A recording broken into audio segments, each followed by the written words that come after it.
that example you gave us, are you speaking? Does it work from the like?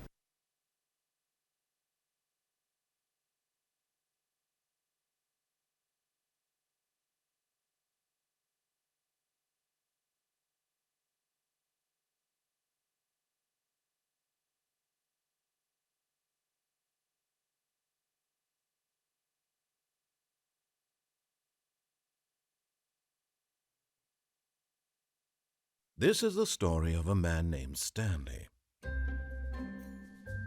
Stanley worked for a company in a big building where he was employee number 427. Employee number 427's job was simple. He sat at his desk in room 427 and he pushed buttons on a keyboard. Orders came to him through a monitor on his desk, telling him what buttons to push, how long to push them, and in what order. This is what employee 427 did every day of every month of every year. And although others might have considered it soul-rending, Stanley relished every moment that the orders came in, as though he had been made exactly for this job. And Stanley was happy. And then one day, something very peculiar happened. Something that would forever change Stanley. Something he would never quite forget. He had been at his desk for nearly an hour when he realized that not one single order had arrived on the monitor for him to follow. No one had showed up to give him instructions, call a meeting, or even say hi. Never in all his years at the company had this happened, this complete isolation. Something was very clearly wrong. Shocked, frozen solid, Stanley found himself unable to move for the longest time. But as he came to his wits and regained his senses, he got up from his desk and stepped out of his office.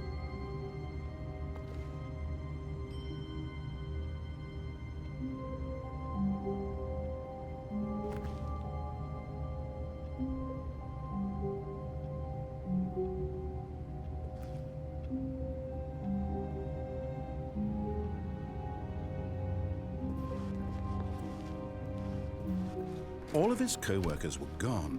What could it mean? Stanley decided to go to the meeting room. Perhaps he had simply missed a memo. No matter how hard Stanley looked, he couldn't find a trace of his co-workers.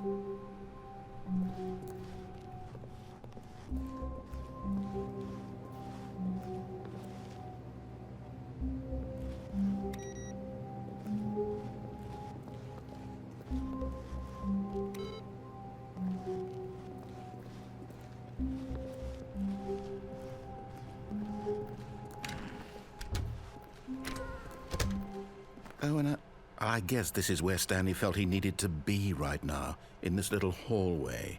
Here, with no distractions, to study room 417. Not to actually enter it. No. That would be far too forward. Stanley wanted to know it from the outside. To see it not just with his eyes, but with his heart. He would know room 417 as no man or woman had ever known an office before. That ladder over there. Oh, and that little picture of a horizon or something. It's all just a never-ending parade of joy for Stanley.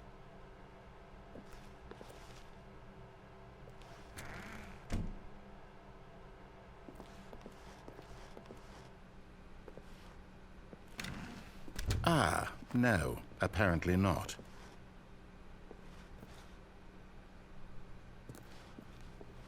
When Stanley came to a set of 2 open doors, he entered the door on his left.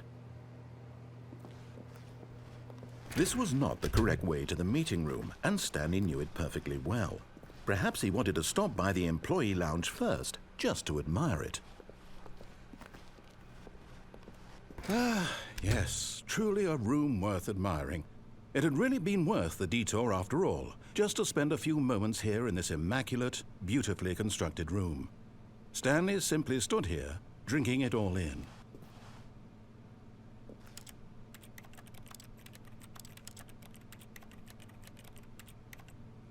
Yes, really worth it being here in the room.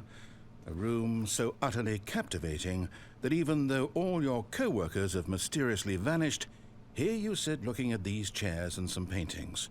Really worth it.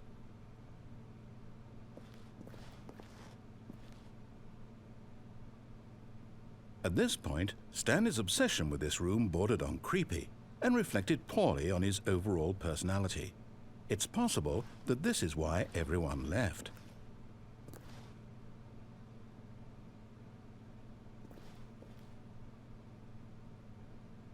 Stanley sat around waiting for more dialogue, but when a long time had passed and there was no more, he decided that the game was trying to send him a message.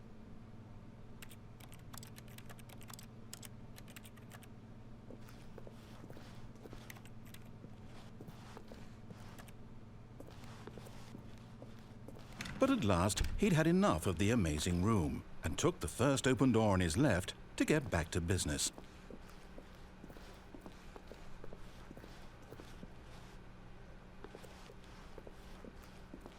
Stanley was so bad at following directions, it's incredible he wasn't fired years ago.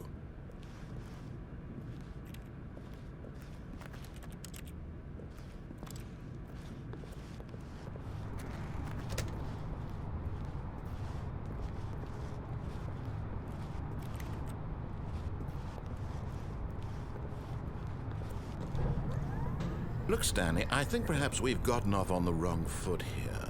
I'm not your enemy, really, I'm not. I realize that investing your trust in someone else can be difficult, but the fact is that the story has been about nothing but you all this time. There's someone you've been neglecting, Stanley. Someone you've forgotten about. Please, stop trying to make every decision by yourself. Now, I'm not asking for me, I'm asking for her. This is it, Stanley. Your chance to redeem yourself, to put your work aside, to let her back into your life. She's been waiting. But in his eagerness to prove that he is in control of the story and no one gets to tell him what to do, Stanley leapt from the platform and plunged to his death. Good job, Stanley. Everyone thinks you are very powerful.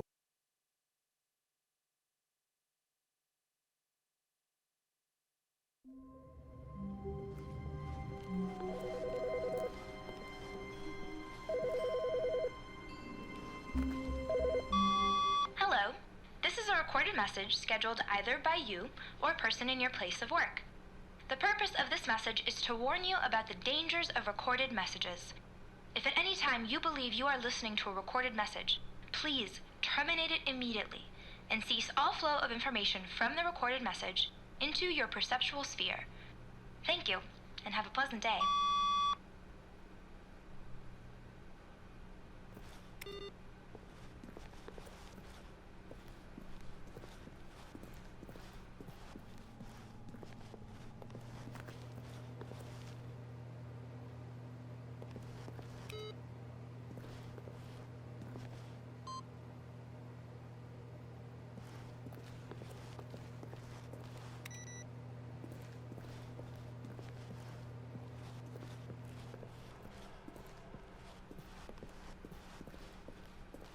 When Stanley came to a set of 2 open doors, he entered the door on his left.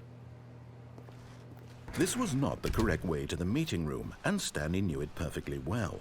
Perhaps he wanted to stop by the employee lounge first, just to admire it. Wow, yes, this room. What a beaut! But eager to get back to business, Stanley took the first open door on his left. Stanley was so bad at following directions, it's incredible he wasn't fired years ago.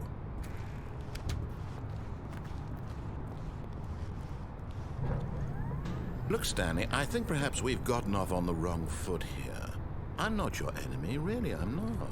I realize that investing your trust in someone else can be difficult, but the fact is that the story has been about nothing but you all this time. There's someone you've been neglecting, Stanley. Someone you've forgotten about. Please, stop trying to make every decision. What? Really? I was in the middle of something. Do you have zero consideration for others? Are you that convinced that I want something bad to happen to you? Why, I don't know how to convince you of this, but I really do want to help you, to show you something beautiful. Look, let me prove it. Let me prove that I'm on your side. Give me a chance.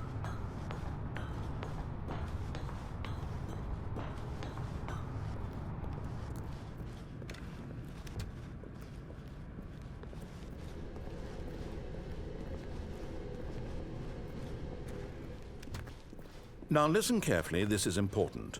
Stanley walked through the red door.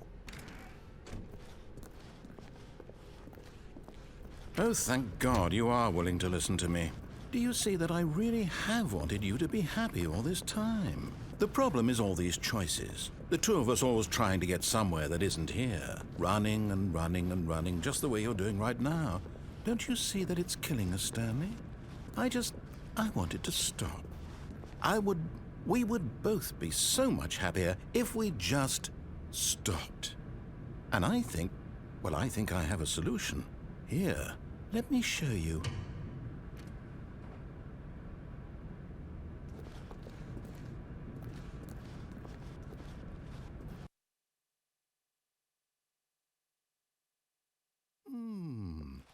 What do we want? What are we looking for? Here. Yes. Oh, it's beautiful, isn't it? If we just stay right here, right in this moment with this place, Stanley, I think I feel happy. I actually feel happy.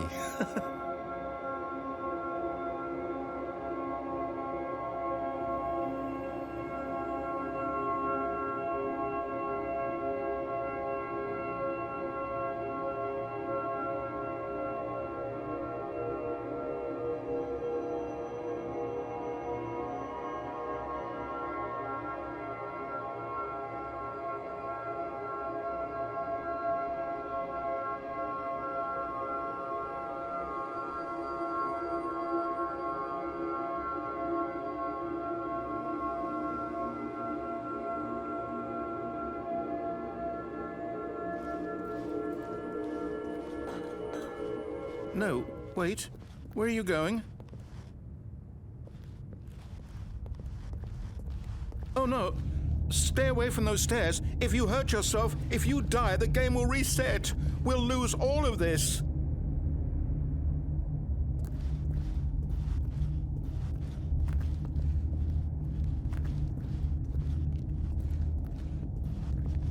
Please, no, Stanley, let me stay here. Don't take this from me.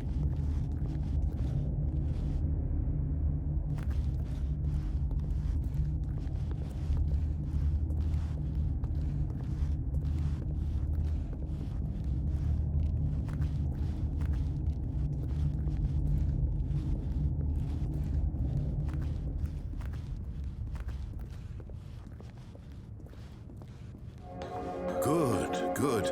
We can't be too safe. Promise me you won't go back there. Just stay here.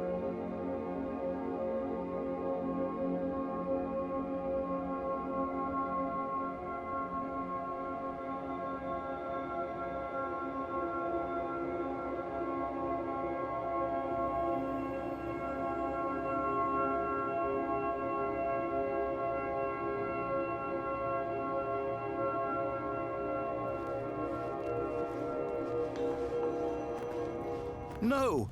What do we talk about? You're risking everything we achieved here.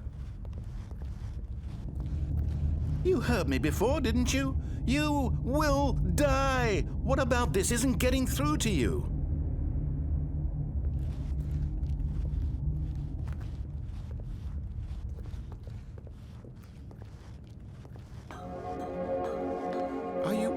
You are going to stay here, aren't you?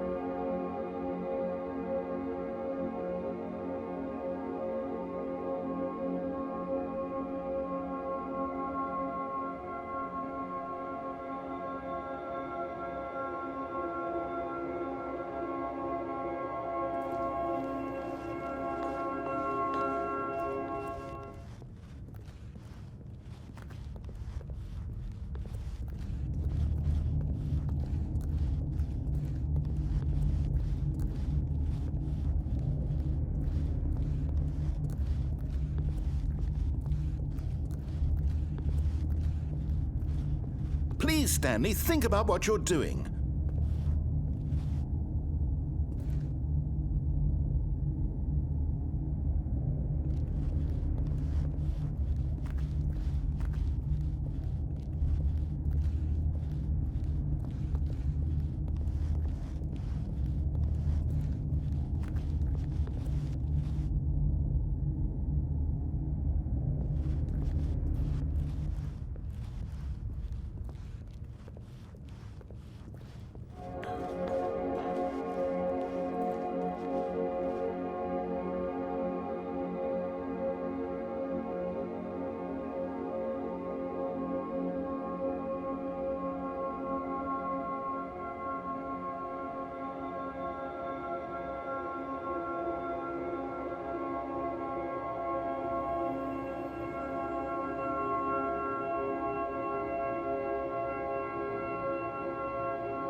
Oh, thank God.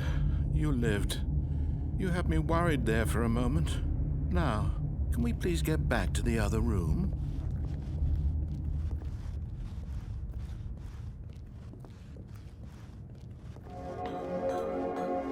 There.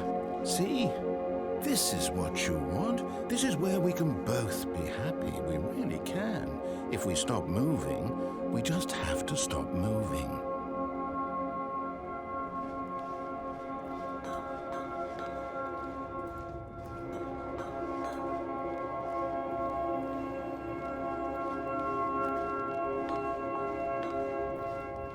Stanley, go back.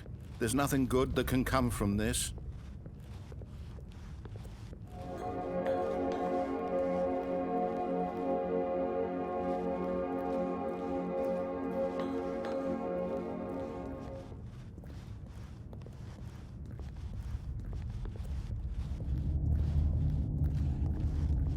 No.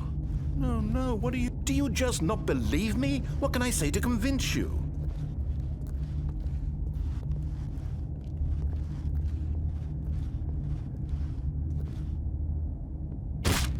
Stanley, let's go back to the other room. Can you do that for me? Yes, perhaps you can. Perhaps you finally see what I'm talking about. I know you'll see that we can't be happy if we leave this place. You can see that, can't you?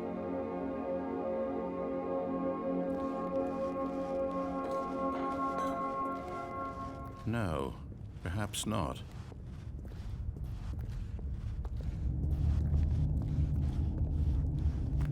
My God, is this really how much you dislike my game? That you'll throw yourself from this platform over and over to be rid of it? You are literally willing to kill yourself to keep me from being happy. Am I reading the situation correctly?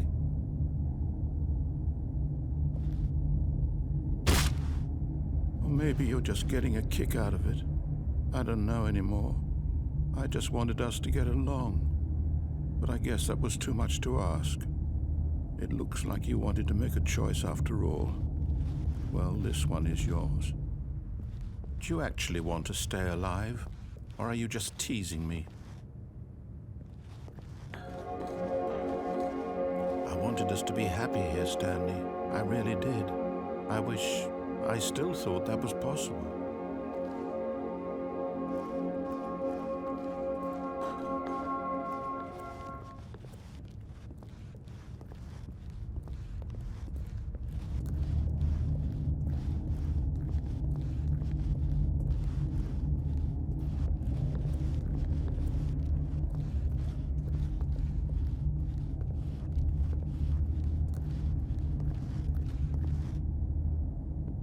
Is it over? It's going to restart, isn't it? I'm going back.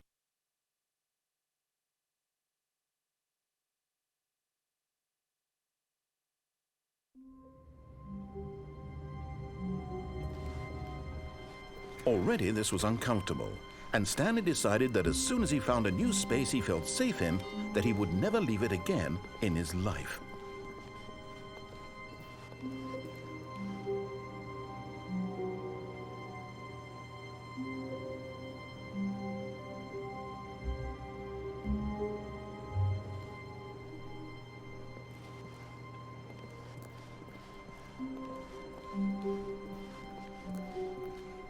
When Stanley came to a set of two open, this was not the correct way to the meeting room, and Stanley knew it perfectly well. Perhaps he wanted to stop by the employee lounge first, just to admire it.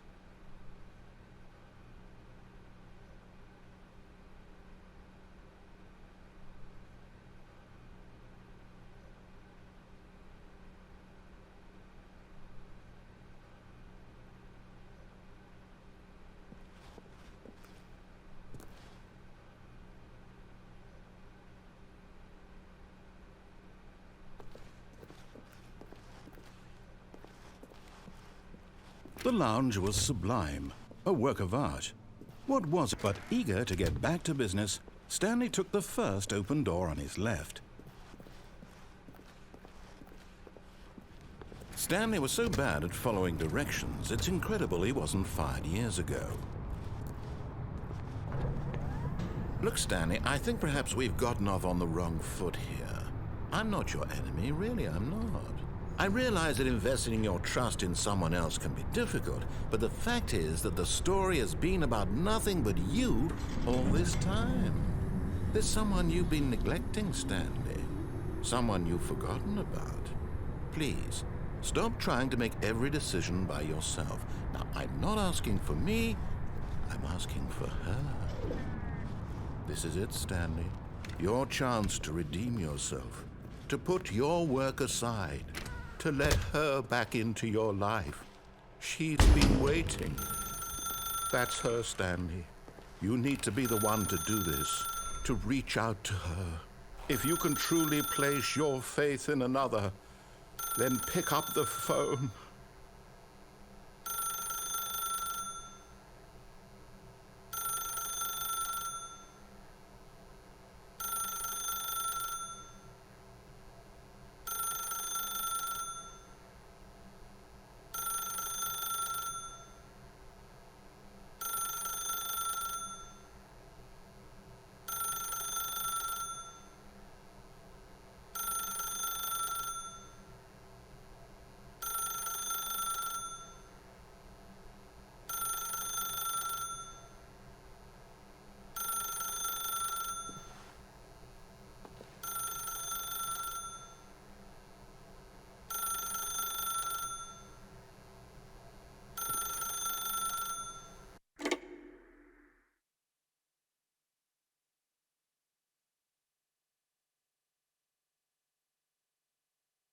Oh, Stanley, is that you? Hold on, sweetie. Sorry to keep you waiting. I'm just pulling the bread out of the oven. All right. Okay, there we go. All right, now, I want you to come in and tell me all about your day. Gotcha. Oh, come on. Did you actually think you had a loving wife who'd want to commit their life to you? I'm trying to make a point here, Stanley. I'm trying to get you to see something. Come inside. Let me show you what's really going on here. Sorry, but you're in my story now.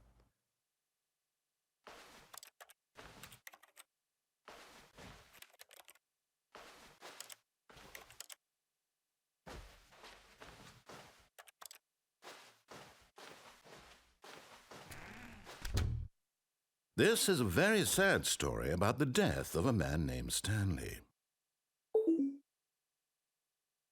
Stanley is quite a boring fellow. He has a job that demands nothing of him, and every button that he pushes is a reminder of the inconsequential nature of his existence. Look at him there, pushing buttons, doing exactly what he's told to do. Now he's pushing a button. Now he's eating lunch. Now he's going home. Now he's coming back to work. One might even feel sorry for him, except that he's chosen this life. But in his mind, In his mind, he can go on fantastic adventures. From behind his desk, Stanley dreamed of wild expeditions into the unknown, fantastic discoveries of new lands. It was wonderful, and each day that he returned to work was a reminder that none of it would ever happen to him. And so he began to fantasize about his own job. First, he imagined that one day while at work, he stepped up from his desk to realize that all of his co-workers, his boss, everyone in the building had suddenly vanished off the face of the earth. The thought excited him terribly. So he went further. He imagined that he came to 2 open doors and that he could go through either. At last, choice. It barely even mattered what lay behind each door. The mere thought that his decisions would mean something was almost too wonderful to behold. As he wandered through this fantasy world, he began to fill it with many possible paths and destinations. Down one path lay an enormous round room with monitors and mind controls. And down another was a yellow line that weaved in many directions, and down another was a game with a baby. And he called it the Stanley Parable. It was such a wonderful fantasy, and so in his head he relived it again, and then again, and again, over and over, wishing beyond hope that it would never end, that he might always feel this free. Surely there's an answer down some new path, mustn't there be? Perhaps if he played just one more time. But there is no answer. How could there possibly be? In reality, all he's doing is pushing the same buttons he always has. Nothing has changed. The longer he spends here, the more invested he gets, the more he forgets which life is the real one. And I'm trying to tell him this, that in this world he can never be anything but an observer, that as long as he remains here, he's slowly killing himself. But he won't listen to me. He won't stop. Here, watch this. Stanley, the next time the screen asks you to push a button, do not do it.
You see? Can he just not hear me? How can I tell him in a way that he'll understand that every second he remains here, he's electing to kill himself? How can I get him to see what I see? How can I make him look at himself? I suppose I can't, not in the way I want him to. But I don't make the rules. I simply play to my intended purpose, the same as Stanley. We're not so different, I suppose. I'll try once more to convey all this to him. I'm compelled to. I must. Perhaps, well, Maybe this time he'll see. Maybe this time. And I tried again, and Stanley pushed a button. And I tried again, and Stanley pushed a button. And I tried.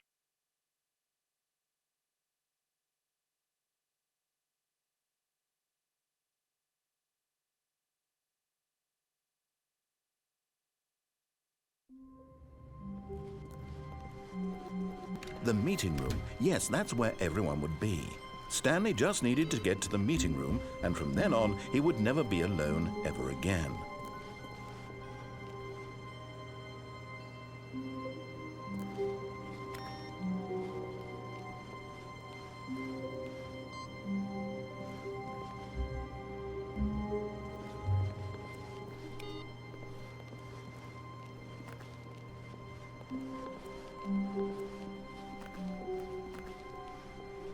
When Stanley came to a set of 2 open, this was not the correct way to the meeting room, and Stanley knew it perfectly well. Perhaps he wanted to stop by the employee lounge first, just to admire it. Standing now in this incredible room, Stanley for the first but eager to get back to business, Stanley took the first open door on his left. Stanley was so bad at following directions, it's incredible he wasn't fired years ago. Look, Stanley, I think perhaps we've gotten off on the wrong foot here. I'm not your enemy, really, I'm not. I realize that investing your trust in someone else can be difficult. What? Really? I was in the middle of something. Do you have zero consideration for others? Are you that convinced that I want something bad to happen to you? Why, I don't know how to convince you of this, but I really do want to help you, to show you something beautiful. Look, let me prove it. Let me prove that I'm on your side. Give me a chance. Now listen carefully, this is important. Stanley walked through the red door. Aha, perhaps you misunderstood. Stanley walked through the red door.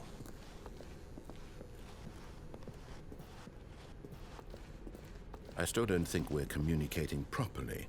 Stanley walked through the red door.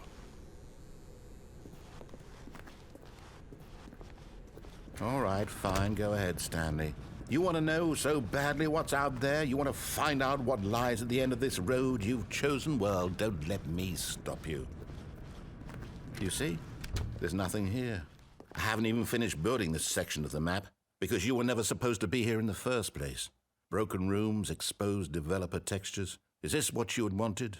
Was it worth ruining the entire story I had written out specifically for you? Do you not think I put a lot of time into that? Because I did. And in the end, it was all for nothing. Because this is what you wanted to see. Help me here, Stanley. Help elucidate these strange and unknowable desires of yours. What would have made this game better? What did you want to see? Vehicles? Skill trees? Work with me. You've given me absolutely nothing so far. Tell you what. Let me take a stab in the dark at a new design, and you can give me some feedback. There we go. A third option. This already feels leaps ahead of where we were before. Go ahead, Stanley. Take it. Okay, I'm going to stop you there. Now, tell me about your experience with this new version. Would you say that the game benefited from allowing you more choices? Feel free to be honest. I'm looking for some real critical feedback here. Aha! You see, I knew I was onto something. Where do these flashes of inspiration come from? How did I know the game needed a third door? Well, it's instinct mostly, a calling in your gut. I really couldn't say where the idea came from, except that I felt it in my soul. You can't teach that, Stanley. Don't even try. Here, based on the data from your previous playthrough, I've compiled a new version. And to be perfectly candid, I think I've knocked it out of the park with this one. Let's take a look.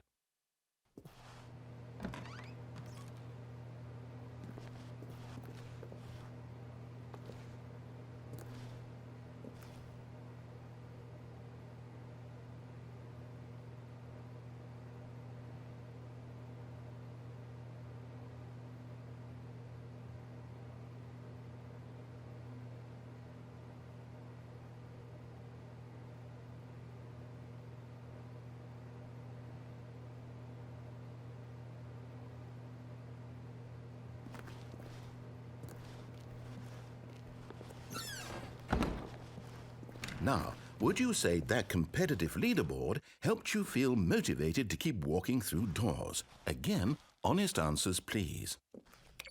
Hey, I nearly forgot. I've got a prototype of a new game I've been working on, and now would be a lovely opportunity to give it some playtesting. You wouldn't mind taking a look at it, would you? Perfect. Let me boot it up.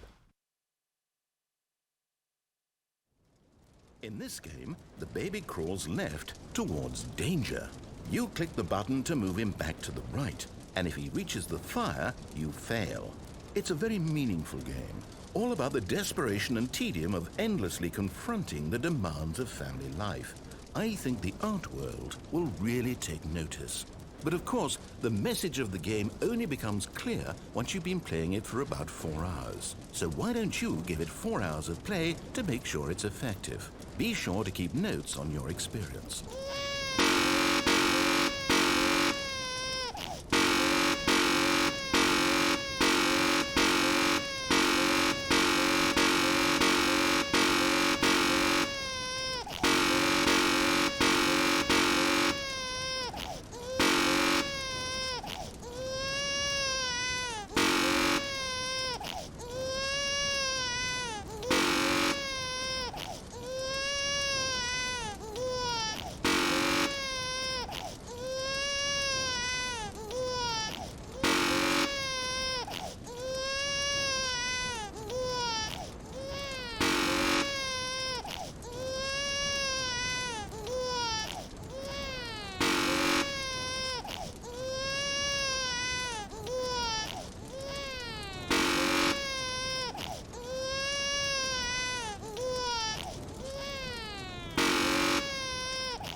You heartless bastard. Did you do it because you hate babies or purely to spite me? Because if it's the latter, well, I don't know what to do. I'm completely out of ideas. I can't think of a single thing that might improve the experience for me. I'm not even going to try. I'm out, I'm done. It's over. Thank you for playing. Your input was extremely valuable. Oh, hey, since my game was so awful, why don't we play someone else's game, just to ease the pain? Let's see. What do we have here? Yes, this seems like it'll work. Let's give it a shot.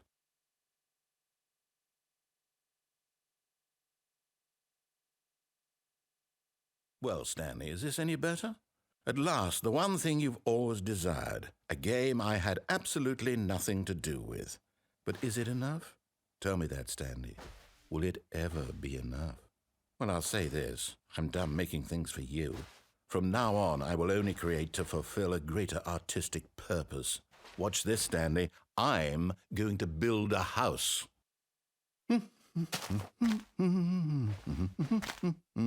This will go here. No, here. And then...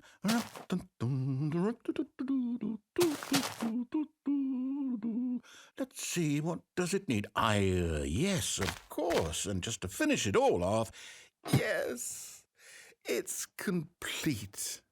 I made this, Stanley. Look at it. Gaze upon my work of art and feel ashamed at your own inadequacy.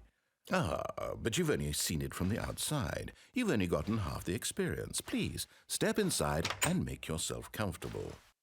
Isn't it grand? Isn't it perfect? It could only be better if... Wait, that's it. We must rebuild it out of diamond. Diamond everything. Yes. Come along, Stanley. We have to go mining.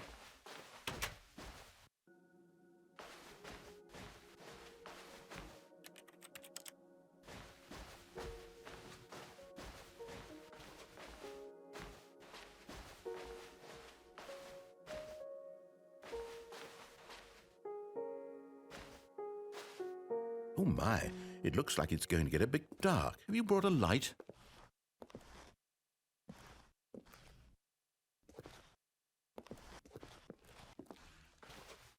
Oh, no. This is far more open-ended than I had in mind. I'm looking for something more narrow and linear. Something that makes you feel utterly irrelevant. This won't do at all. 1 out of 5. Even the diamonds couldn't save this one. Okay, new game.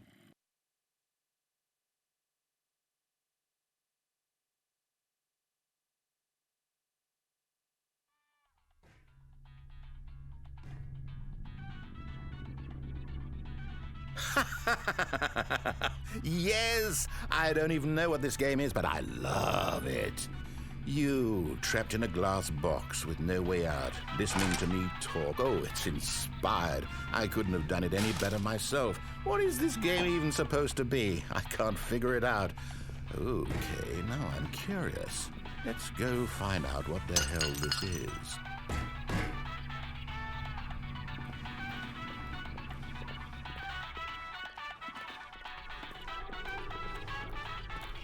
Oh, it's a puzzle. Critical thinking, Stanley. Your forte.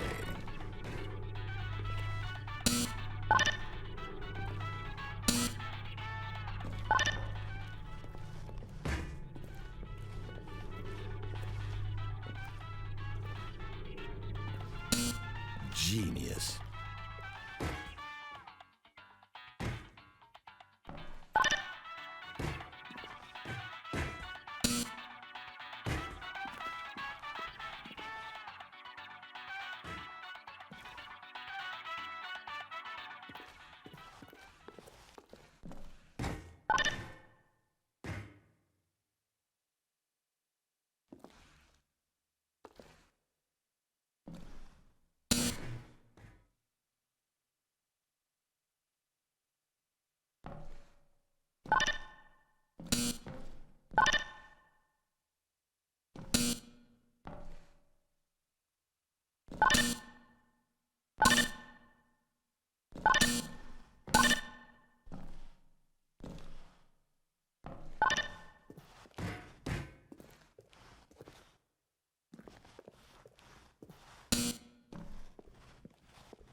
No, actually, you know what? I think that's plenty. I really don't care much to see you stumble through any more of these games, and I highly doubt you're any wiser for the experience. Which is why, rather than continue to waste my time, I'm just going to leave you here. You can pretend you've beaten the game if it makes it any richer for you, but as for me, I've had enough. So, why don't you get cozy in this room, and if you have any grand revolutionary ideas for the perfect video game, you can just sit there and let it ball up inside you for all eternity. I don't need your advice. I don't need your ratings. And I certainly don't need the validation of a man whose job is to push buttons. I think I'll just go about my business, making meaningful cultural contributions to the world. And perhaps every now and then I'll think back to a man named Stanley who was objectively wrong in every decision he ever made. The thought won't last long. Goodbye, Stanley. Good luck with your work, and I sincerely hope that everyone lives happily ever after.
I wonder what he found.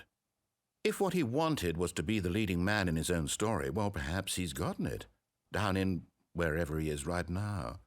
I wonder if he's happy with his choice, and if he's learned the heavy cost that comes with it. He'll understand soon what I was trying to tell him. He needs me. Someone who will wrap everything up at the end to make sense out of the chaos and the fear and the confusion. That's who I am. That is what I mean to this world. Oh, yes. Yes, I'll be back. There's no other way. Once this ends, after it all comes to a close, then I'll be back. The end will be here soon. Very soon. I can wait.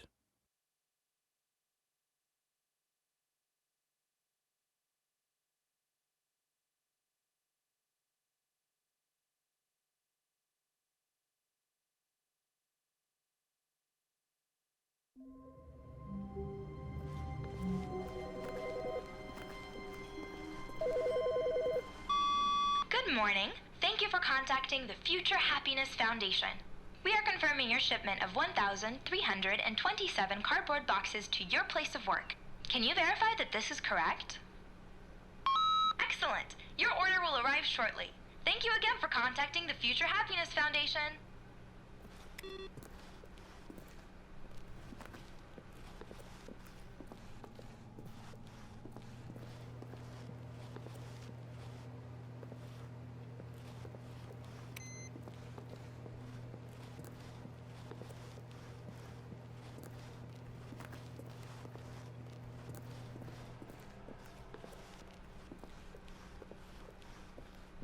When Stanley came to a set of 2 open, this was not the correct way to the meeting room, and Stanley knew it perfectly well. Perhaps he wanted to stop by the employee lounge first, just to admire it. Stanley felt lightheaded, butterflies in his stomach, but eager to get back to business, Stanley took the first open door on his left. And so he detoured through the maintenance section, walked straight ahead to the opposite door, and got back on track.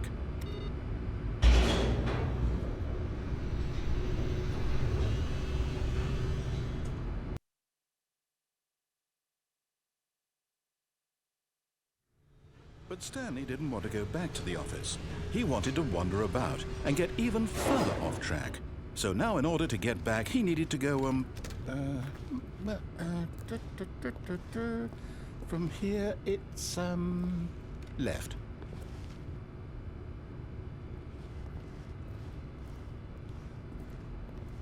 Oh, no, it's to the right, my mistake. No, not the right. Why would I have ever said it was to the right? What was I thinking?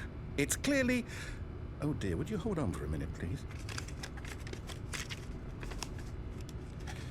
Now, let's see. We went down right, left, down, left, right. Yep, okay, yes. I've got it now. This story is absolutely, definitely this way.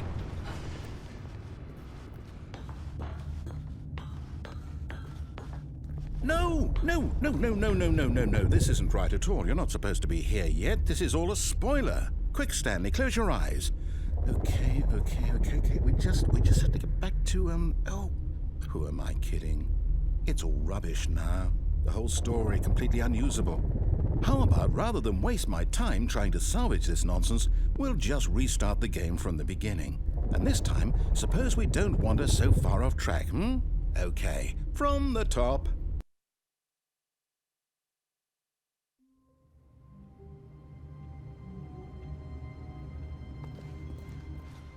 All of his co-workers were gone. What could it mean? Stanley decided to go to the meeting room. Perhaps he had simply missed a memo.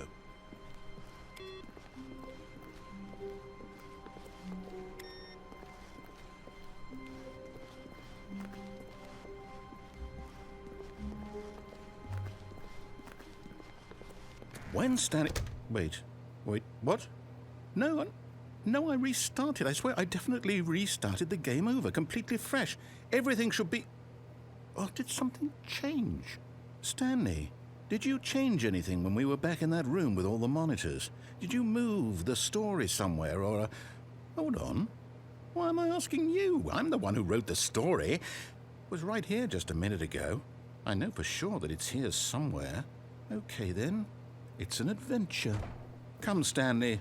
Let's find the story.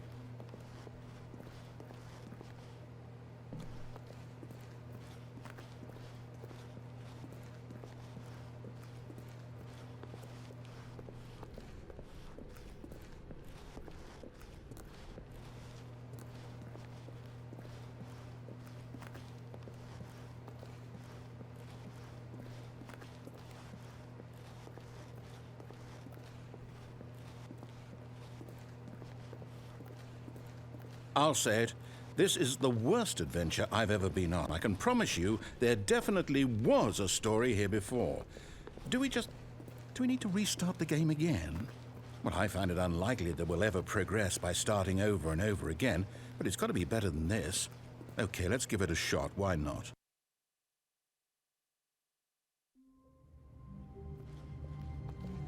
All of his co-workers were gone. What could it mean? Stanley decided to go to the meeting room. Perhaps he had simply missed a memo.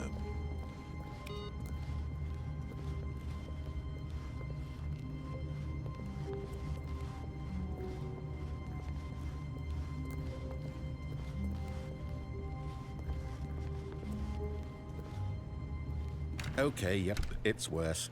I might be remembering this wrong. It's possible the story is back where we just came from.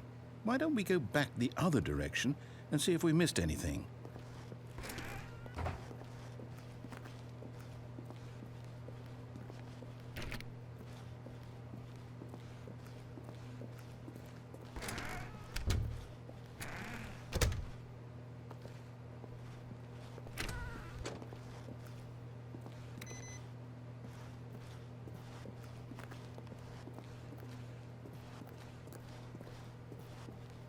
Aha! I knew we'd miss something. The story. Here it comes. No, wait. Never mind. Not the story. Okay, let's head back the other way and retrace our steps. Now this... Well, I'll be honest. I don't recognize this place at all. Is this the story? I don't think so. I can't quite recall, but I believe my story took place in an office building. Is that correct? Do you remember, Stanley? Well, do you know what?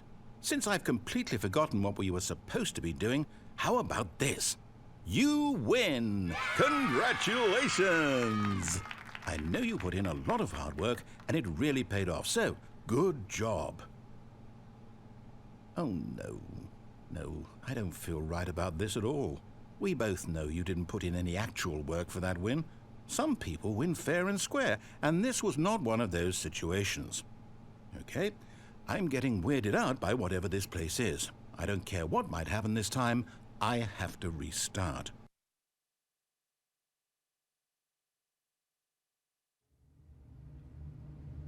All right, I've got a solution. This time, to make sure we don't get lost, I've employed the help of the Stanley Parable Adventure Line.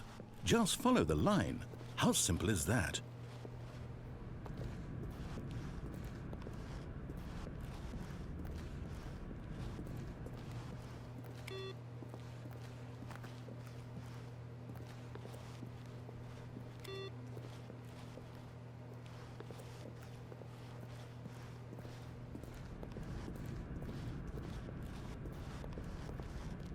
You see, the line knows where the story is. It's over in this direction. Onward, Stanley, to destiny. Though, here's a thought. Wouldn't wherever we end up be our destination, even if there's no story there? Or to put it another way, is the story of no destination still a story? Simply by the act of moving forward, are we implying a journey such that a destination is inevitably conjured into being via the very manifestation of the nature of life itself? Okay, Stanley, I need to follow this train of thought for a minute. Just stick with me. Now, we can both agree that the nature of existence is in fact a byproduct of one's subjective experience of that existence, right? Okay, now if my experience of your existence rests inside of your subjective experience of this office, is this office, in fact, the skeleton of my own relative experiential mental subjective construct? Whoa. Hang on. That got a bit weird back there. Well, I'd like to apologize.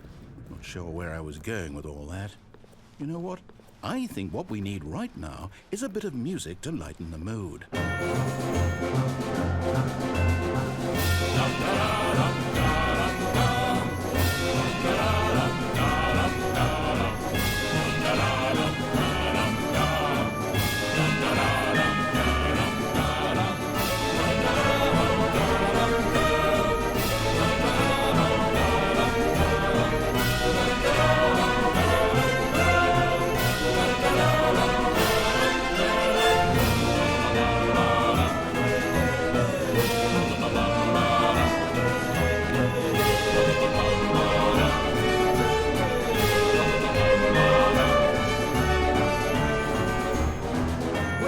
cut the music, go back and look at that fern. Wait, what? We're back at the office? No.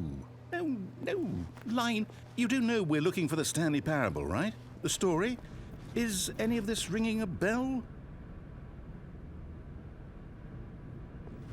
Oh, no, not again. Line, how could you have done this to us? And after we trusted you, after everything we've been through, you... Oh, I can't take this anymore. To hell with it. Restart.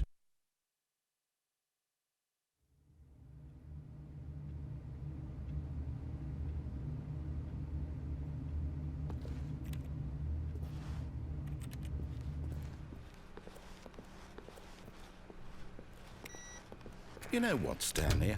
I say forget the adventure line. What's it ever done for us? We're intelligent people, right? Why can't we make up our own story? Something exciting, daring, mysterious. Ooh, this all sounds perfectly doable. Why don't we simply start wandering in, well, I don't know. How about this direction?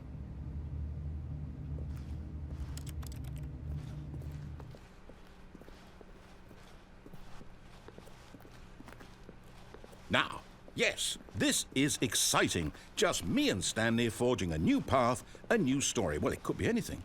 What do you want our story to be? Go wild. Use your imagination. Whatever it might be, Stanley, I'm ready for it. Oh, no, not you again. Stanley, I'd also like to veto the line from having any role in our awesome new story. No lines or monitor rooms. Just don't acknowledge it, and we should be fine.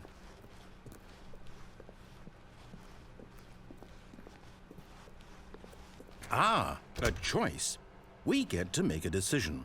From here, the story is in our control. How important we mustn't squander the opportunity. In fact, I believe I need a minute to think here. Just walk in circles for a minute. Okay, so I know that each door has to lead somewhere, which means that somewhere at the place where we're trying to go, there must be a reverse door that leads here. And that in turn means that our destination corresponds with the counter-inverted reverse door's origin. So starting from the right, let us ask, will taking the right door lead us to where we're going? And since the answer is clearly yes, then by all accounts, the door on the right is the correct one. Another victory for logic. Come, Stanley, our destiny awaits. Oh, hold up, what's this? The confusion ending. You're telling me that's what this is? It's all one giant ending? And we're supposed to restart the game, what, eight times? That's really how all this goes? It's all determined? So now, according to the schedule, I restart again. Then what? Am I just supposed to forget? Well, what if I don't want to forget? My mind goes blank simply because it's written here on this thing, wall. Well, who consulted me? Why don't I get to decide? Why don't I get a say in all of this? Is it really? No, it can't be. I don't want it to be. I don't want the game to keep restarting. I don't want to forget what's going on. I don't want to be trapped like this. I won't restart the game. I won't do it. I won't do it. I won't do it. And the timer stopped? Does that mean, did we do it? Did we break the cycle? The, whatever it is that made this schedule? How would we even know? Will someone come for us? Will something happen? So, okay. I guess now we just wait. You know, I suppose in some way that this is a kind of story. Wouldn't you agree? I'm not quite sure if we're in the destination or the journey, though they're always saying that life is about the journey and not the destination. So I hope that's where we are right now. We'll find out, won't we? Eventually. Well, in the meantime...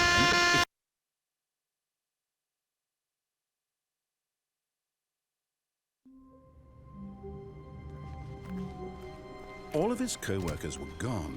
What could it mean? Stanley decided to go to the meeting room. Perhaps he had simply missed a memo.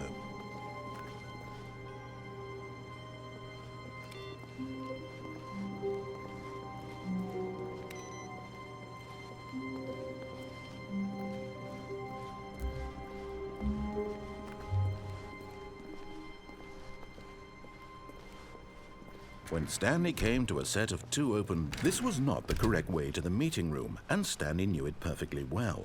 Perhaps he wanted to stop by the employee lounge first, just to admire it.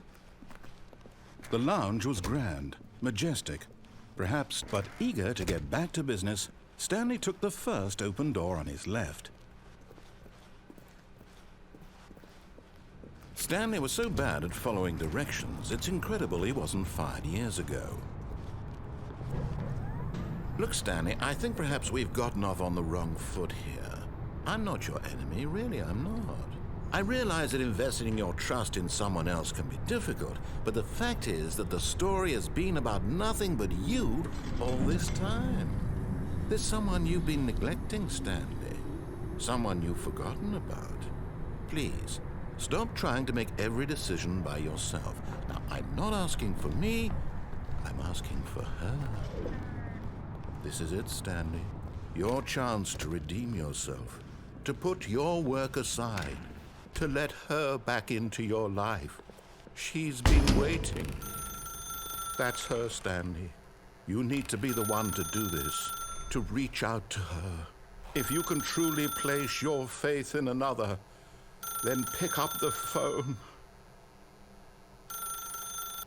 As Stanley picked up the phone, a white light engulfed him, filling him not just with radiance, but with hope. Hope for a life reunited one... Wait. Oh, goodness. Stanley, did you just unplug the phone? No, that wasn't supposed to be a choice. How did you do that? You actually chose incorrectly. I didn't even know that was possible. Let me double-check. No, it's definitely here, clear as day. Stanley picks up the phone. He's taken to his apartment where he finds his wife, and the two pledge themselves to one another. Music comes in, fade to white, roll credits.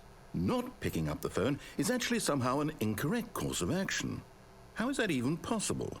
None of these decisions were supposed to mean anything. I don't understand. How on earth are you making meaningful choices? What did you... Wait a second. Did I just see...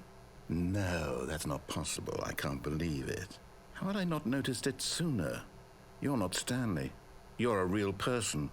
I can't believe I was so mistaken. This is why you've been able to make correct and incorrect choices. And to think I've been letting you run around in this game for so long. If you'd made any more wrong choices, you might have negated it entirely. It's as though you completely ignored even the most basic safety protocol for real-world decision-making. Or did you not grasp the severity of the situation? Well, I won't have that kind of risk on my watch. I'm going to stop the game for a moment so we can educate you properly on safe decision-making in the real world. Please observe this helpful instructional video. Choice. It's the best part of being a real person. But if used incorrectly, can also be the most dangerous. For example, in this scenario, a hypothetical real person named Stephen has a choice. He could spend years helping improve the quality of life for citizens of impoverished third world nations.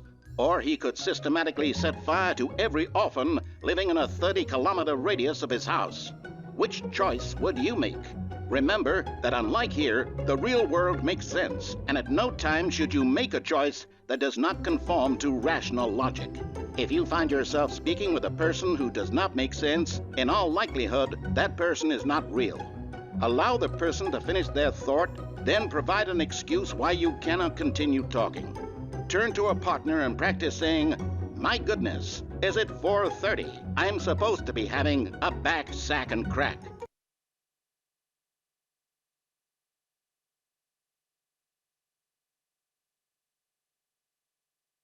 Excellent. Making choices on a regular basis is the best part to a healthy decision-making process. Most medical professionals recommend making at least 8 choices per day. Do you make more than 8? Less? And finally, if you begin to wonder if your choices are actually meaningful and whether you'll ever make a significant contribution to the world, just remember that in the vast infiniteness of space, your thoughts and problems are materially insignificant, and the feeling should subside. At this time, your instructor will guide you in an exercise to test and reinforce the material covered in this video. Welcome back. You may have noticed that this room has begun to deteriorate as a result of narrative contradiction. But not to worry. Now that you're properly informed on good decision-making, we're going to revisit a choice you made just a few minutes ago and see what the correct thing to do would have been. This way, please.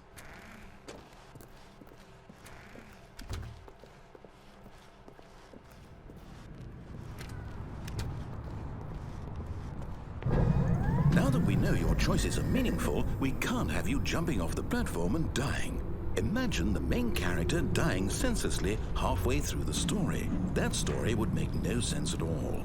We just need to get you home as soon as possible before the narrative contradiction gets any worse. Unfortunately, it seems this place is not well equipped to deal with reality.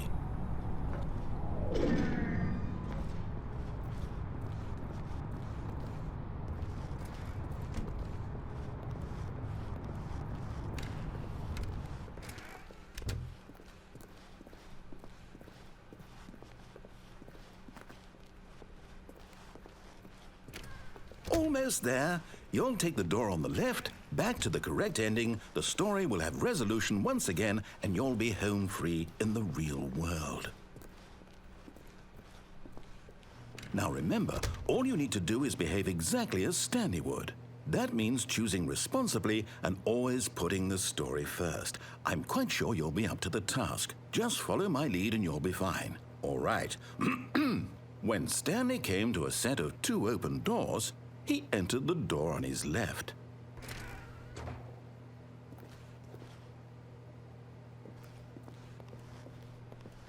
No! Why did you do that? Quickly, hurry back in the other direction. Perhaps we're not too late.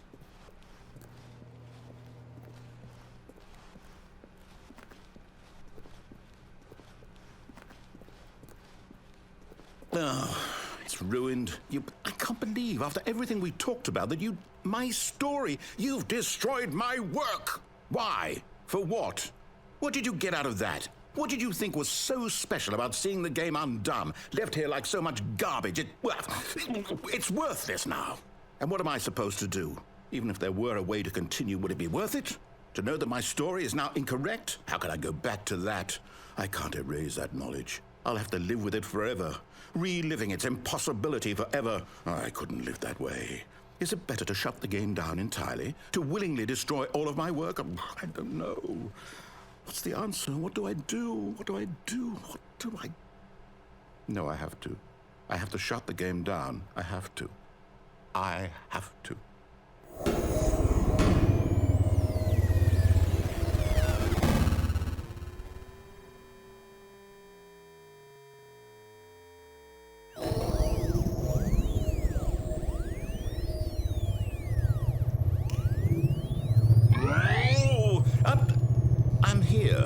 I'm still here in this pile of rubbish, with you who thought you were so clever. Now look where we are. My entire game is destroyed.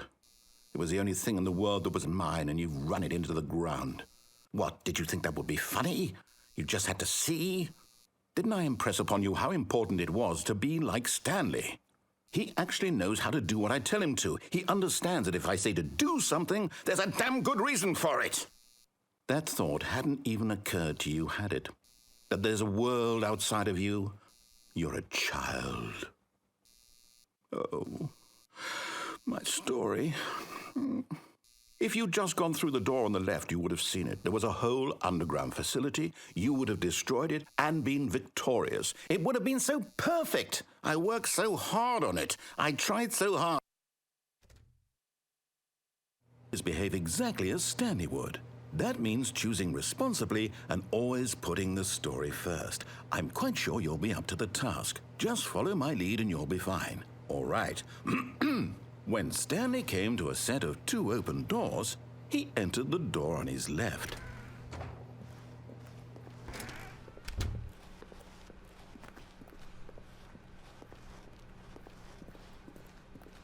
Yet there was not a single person here either. Feeling a wave of disbelief, Stanley decided to go up to his boss's office, hoping he might find an answer there.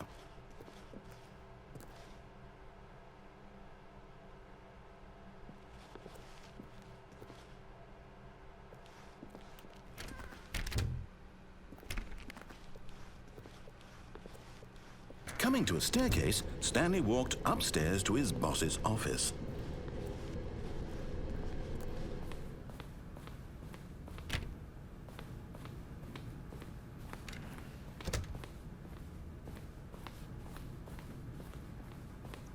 Stepping inside his manager's office, Stanley was once again stunned to discover not an indication of any human life.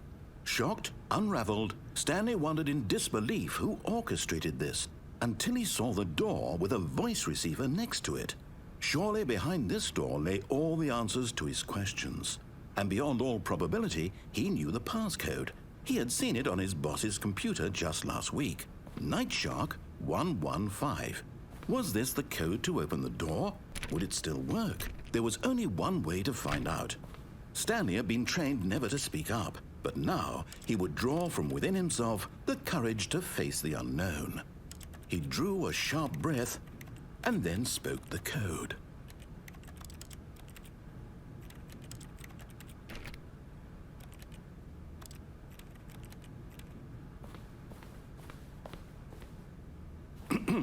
Stanley spoke the code.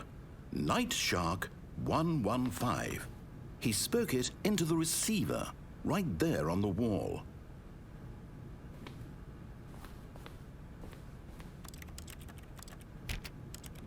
I'm sorry, is there a problem?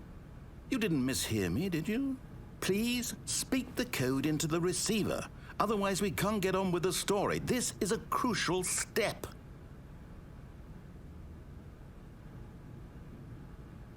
Okay, fine, you're not going to do it, but you know what?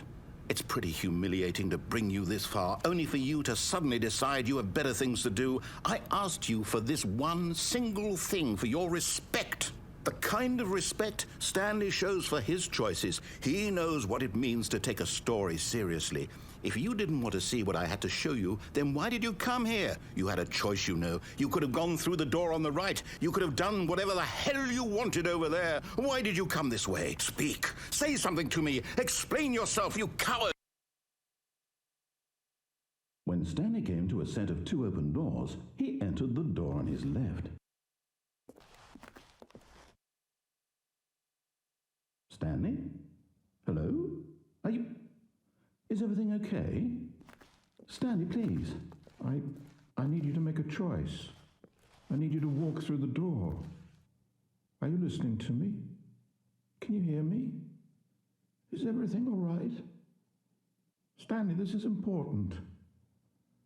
The story needs you. It needs you to make a decision. It cannot exist without you. Do you understand me?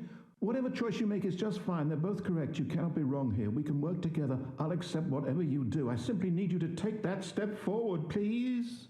Choose. Do something. Anything. This is more important than you can ever know. I need this. The story needs it. So, you hear me? Are you there? Are you listening to this? Stanley, are you there? Okay. It's okay, I can wait. You need time to decide. Time to make sure your choice is correct. That is the best choice. That's all right. I'll wait for you to decide what's the right thing to do. Take as much time as you need.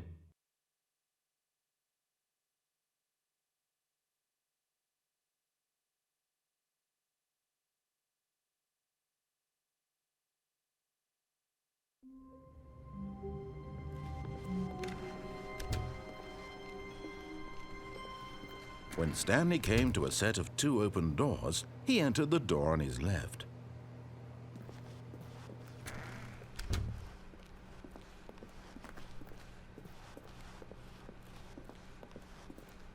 Yet there was not a single person here either.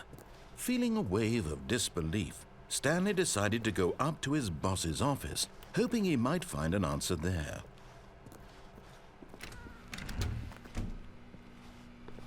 Stanley stepped into the broom closet, but there was nothing here, so he turned around and got back on track.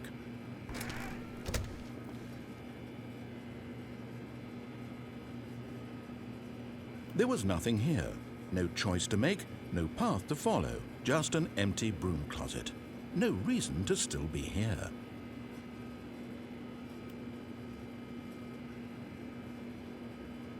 It was baffling that Stanley was still just sitting in the broom closet. He wasn't even doing anything. At least if there was something to interact with, he'd be justified in some way. As it is, he's literally just standing there doing sweet FA.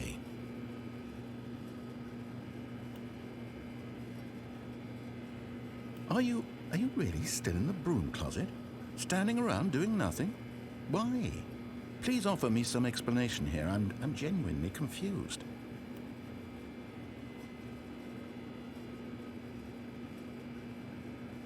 You do realize there's no choice or anything in here, right? If I'd said Stanley walked past the broom closet, at least you would have had a reason for exploring it to find out. But it didn't even occur to me because literally this closet is of absolutely no significance to the story whatsoever. I never would have thought to mention it.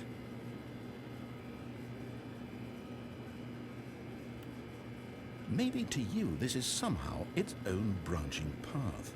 Maybe when you go talk about this with your friend, you'll say, "Oh, did you get the broom closet ending? The broom closet ending was my favorite." I hope your friends find this concerning.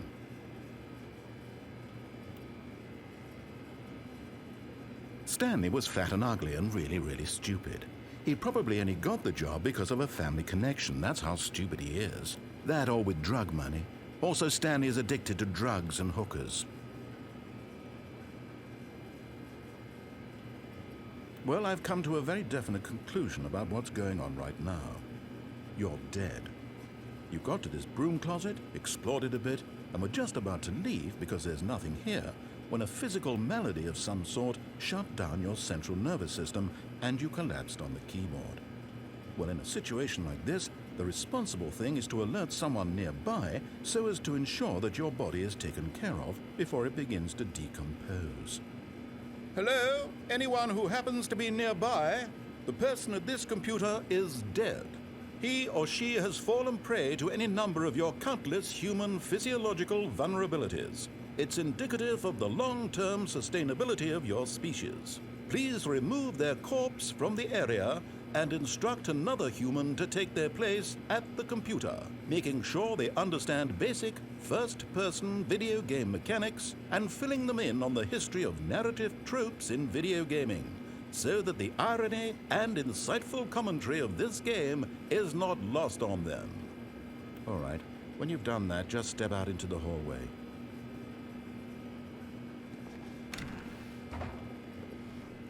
Second. You too? Unbelievable. I'm at the mercy of an entire species of invalids.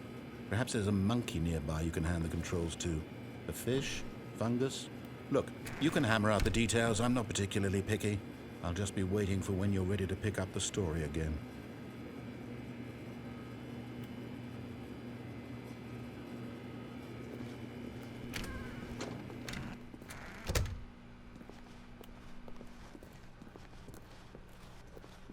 Coming to a staircase, Stanley walked upstairs to his boss's office.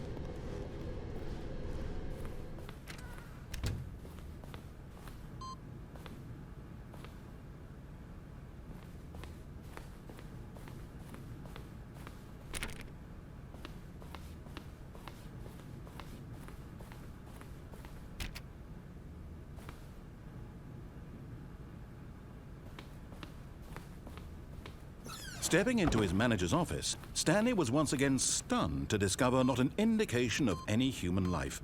Shocked, unraveled, Stanley wondered in disbelief who orchestrated this. What dark secret was being held from him? What he could not have known was that the keypad behind the boss's desk guarded the terrible truth that his boss had been keeping from him. And so the boss had assigned it an extra secret PIN number, 2845. But of course, Stanley couldn't possibly have known this.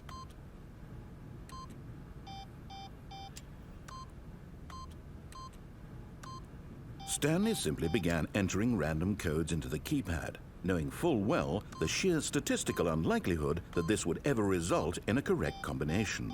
If he knew that the combo was 2845, it would be another story entirely. But no, this is what he was going to do instead.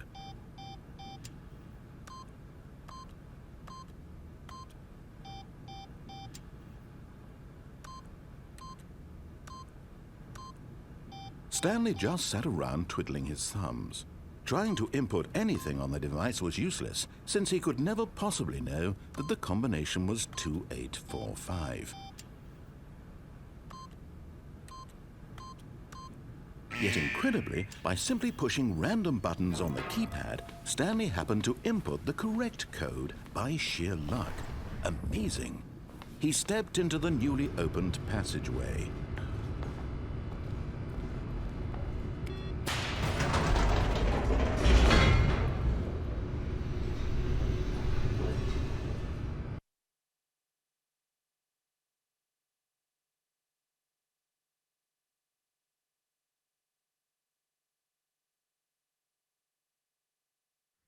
Descending deeper into the building, Stanley realized he felt a bit peculiar. It was a stirring of emotion in his chest, as though he felt more free to think for himself, to question the nature of his job. Why did he feel this now, when for years it had never occurred to him? This question would not go unanswered for long. Stanley walked straight ahead through the large door that read Mind Control Facility.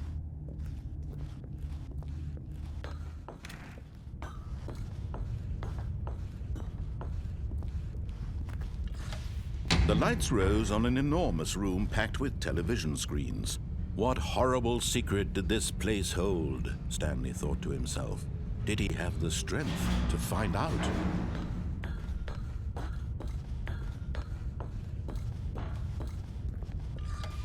Now the monitors jumped to life, their true nature revealed.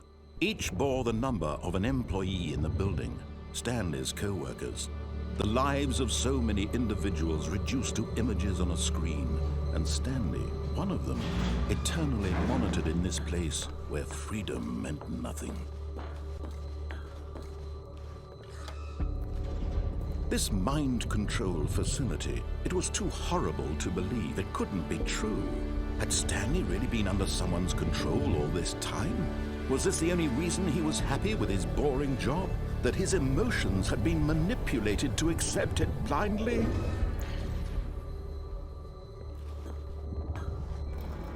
No, he refused to believe it. He couldn't accept it. His own life in someone else's control? Never!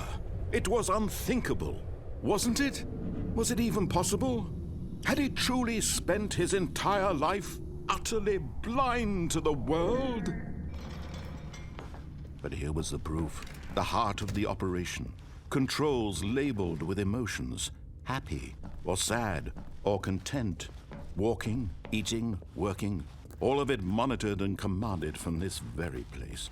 And as the cold reality of his past began to sink in, Stanley decided that this machinery would never again exert its terrible power over another human life. For he would dismantle the controls once and for all. Oh, Stanley, you didn't just activate the controls, did you? After they kept you enslaved all these years, you go and you try to take control of the machine for yourself. Is that what you wanted? Control? Oh, Stanley, I applaud your effort, I really do. But you need to understand, there's only so much that machine can do. You were supposed to let it go, turn the controls off, and leave. If you want to throw my story off track, you're going to have to do much better than that. I'm afraid you don't have nearly the power you think you do. For example, and I believe you'll find this pertinent, Stanley suddenly realized he had just initiated the network's emergency detonation system. In the event that this machine is activated without proper DNA identification, nuclear detonators are set to explode, eliminating the entire complex. How long until detonation then? Let's say 2 minutes. Ah, now this is making things a little more fun, isn't it, Stanley? It's your time to shine. You are the star. It's your story now. Shape it to your heart's desires. Oh, this is much better than what I had in mind. What a shame we have so little time left to enjoy it. Mere moments until the bomb goes off. But what precious moments each one of them is.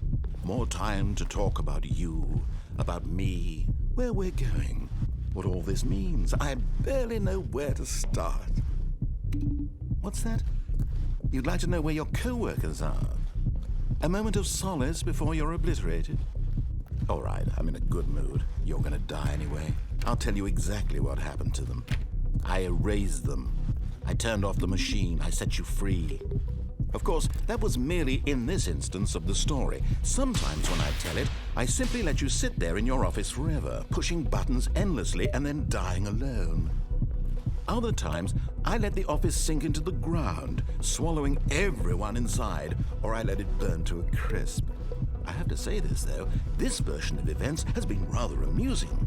Watching you try to make sense of everything and take back the control wrested away from you, it's quite rich. I almost hate to see it go.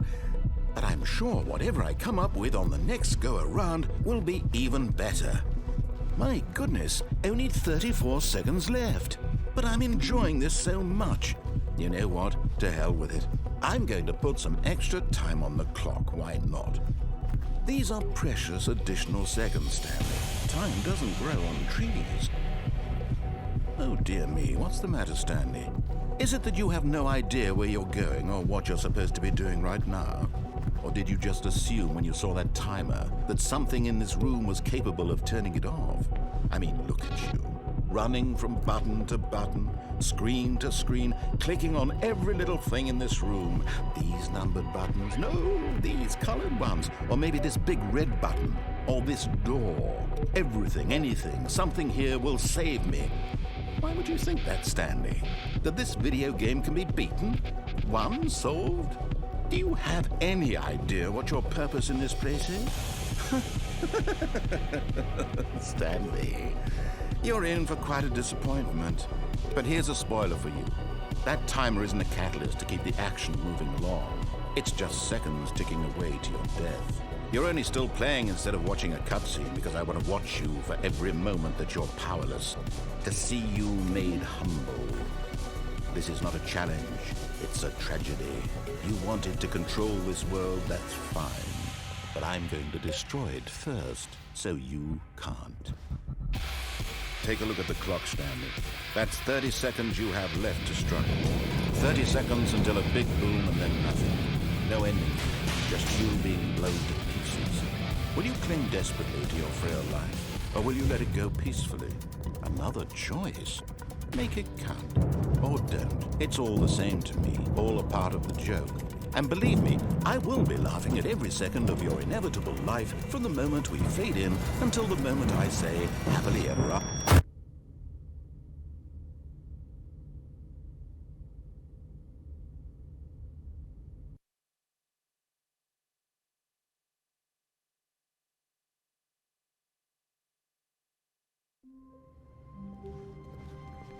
All of his co-workers were gone. What could it mean? Stanley decided to go to the meeting room. Perhaps he had simply missed a memo.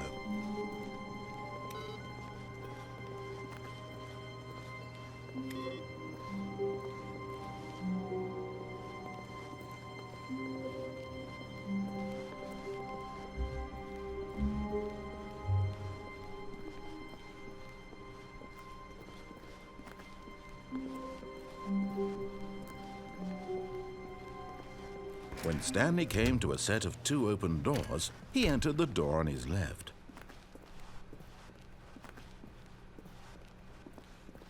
Yet there was not a single person here either.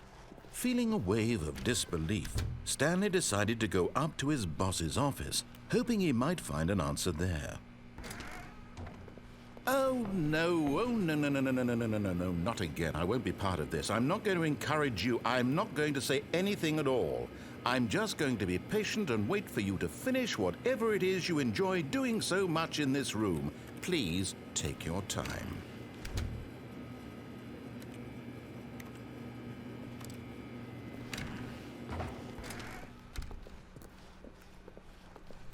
Coming to a staircase, Stanley walked upstairs to his boss's office.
Stepping into his manager's office, Stanley was once again stunned to discover not an indication of any human life. What could it mean? Stanley wondered aloud to nobody. Stanley was in such a rush to get through the story as quickly as possible, he didn't even have a single minute to just let the narrator talk. That kind of anxiety isn't healthy, so he relaxed for a few moments with some calming New Age music.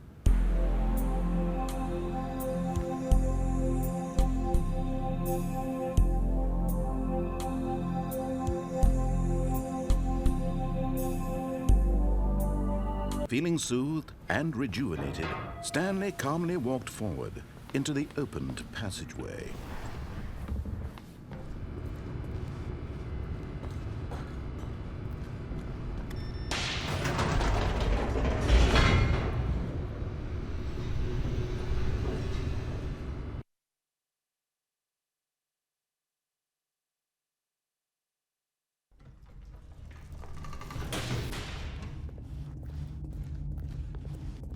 Stanley walked straight ahead through the large door that read Mind Control Facility. Although this passageway had the word Escape written on it, the truth was that at the end of this hall, Stanley would meet his violent death.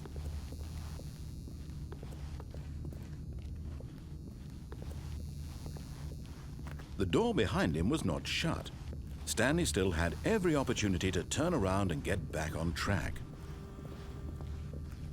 At this point, Stanley was making a conscious, concerted effort to walk forward and willingly confront his death.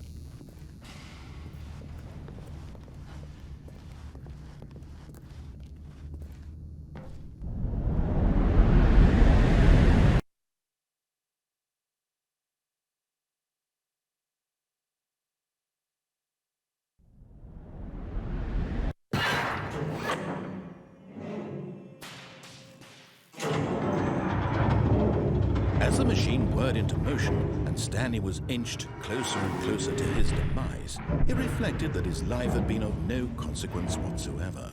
Stanley can't see the bigger picture.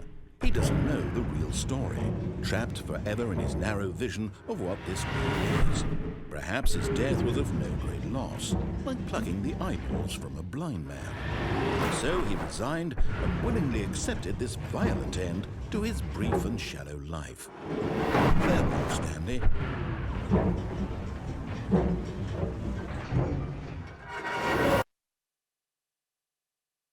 "Farewell, Stanley," cried the narrator, as Stanley was led helplessly into the enormous metal jaws. In a single visceral instant, Stanley was obliterated as the machine crushed every bone in his body, killing him instantly.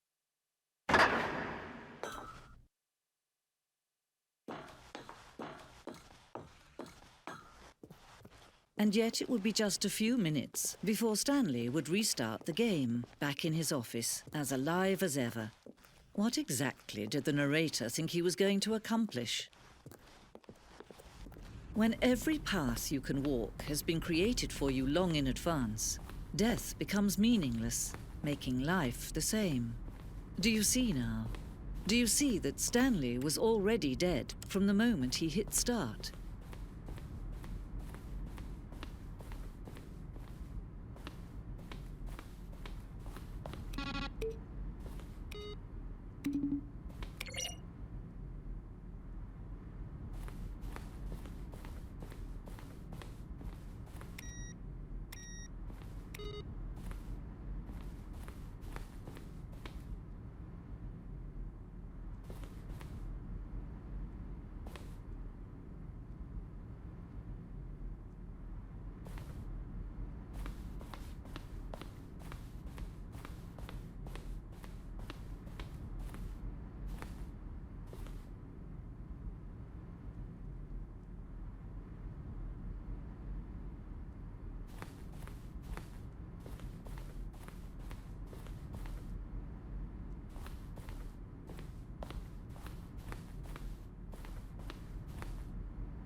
Stanley pushed the number 6.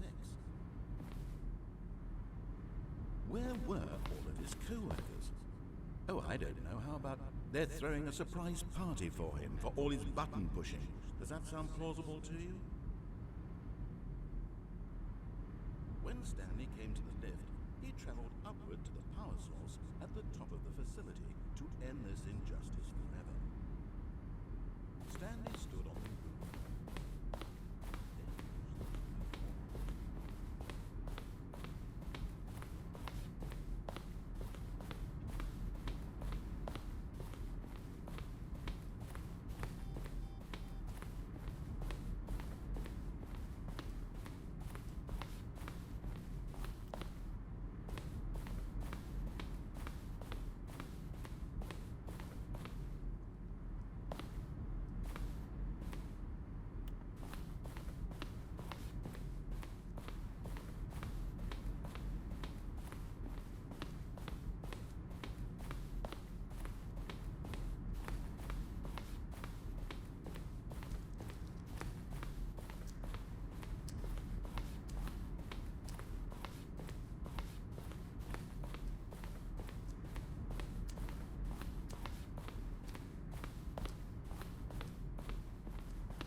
Oh, look at these two. How they wish to destroy one another. How they wish to control one another. How they both wish to be free. Can you see? Can you see how much they need one another? No, perhaps not. Sometimes these things cannot be seen. But listen to me. You can still save these two. You can stop the program before they both fail. Push escape and press quit. There's no other way to beat this game. As long as you move forward, you'll be walking someone else's path. Stop now and it'll be your only true choice. Whatever you do, choose it. Don't let time choose for you. Don't let time...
How wonderful. Stanley was alone. Finally. This is great, he thought to himself. This is what I've wanted all along. I got what I wanted.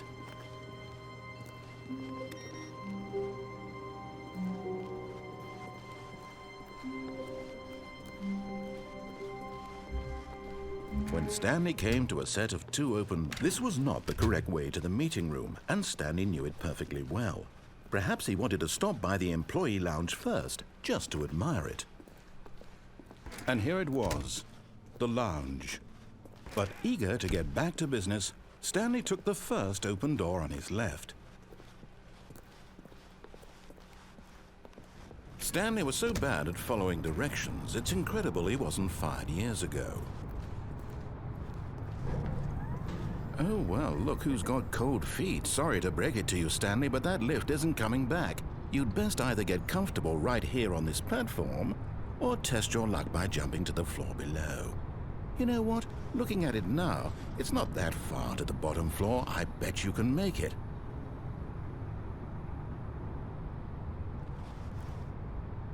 Come on. I'm sure you'll survive the jump. Don't tell me you're scared. That's not the Stanley I know. Do it! Do it! Do it! Do it! Do it! Do it! Do it!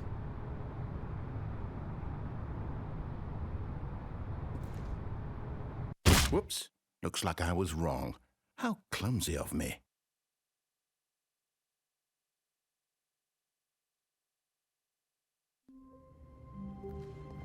All of his co-workers were gone.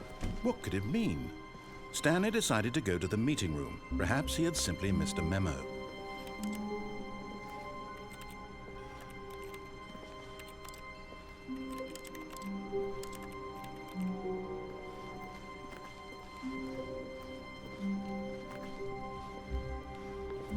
When Stanley came to a set of two open doors, this was not the correct way to the meeting room, and Stanley knew it perfectly well.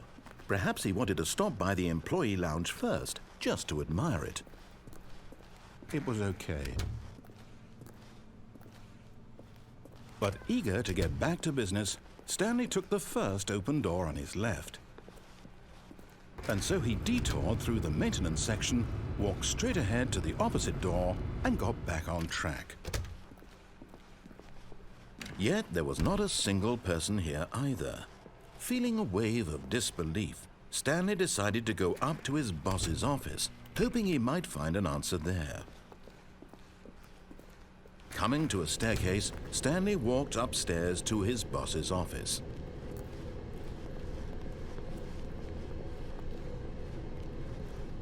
But Stanley just couldn't do it.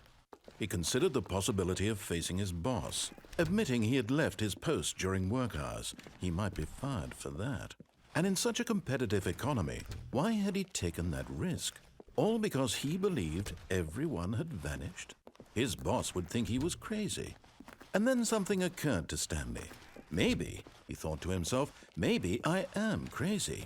All of my co-workers blinking mysteriously out of existence in a single moment for no reason at all?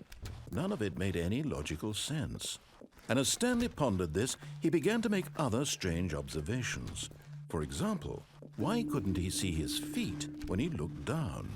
Why did doors close automatically behind him wherever he went? And for that matter, these rooms were starting to look pretty familiar. Were they simply repeating?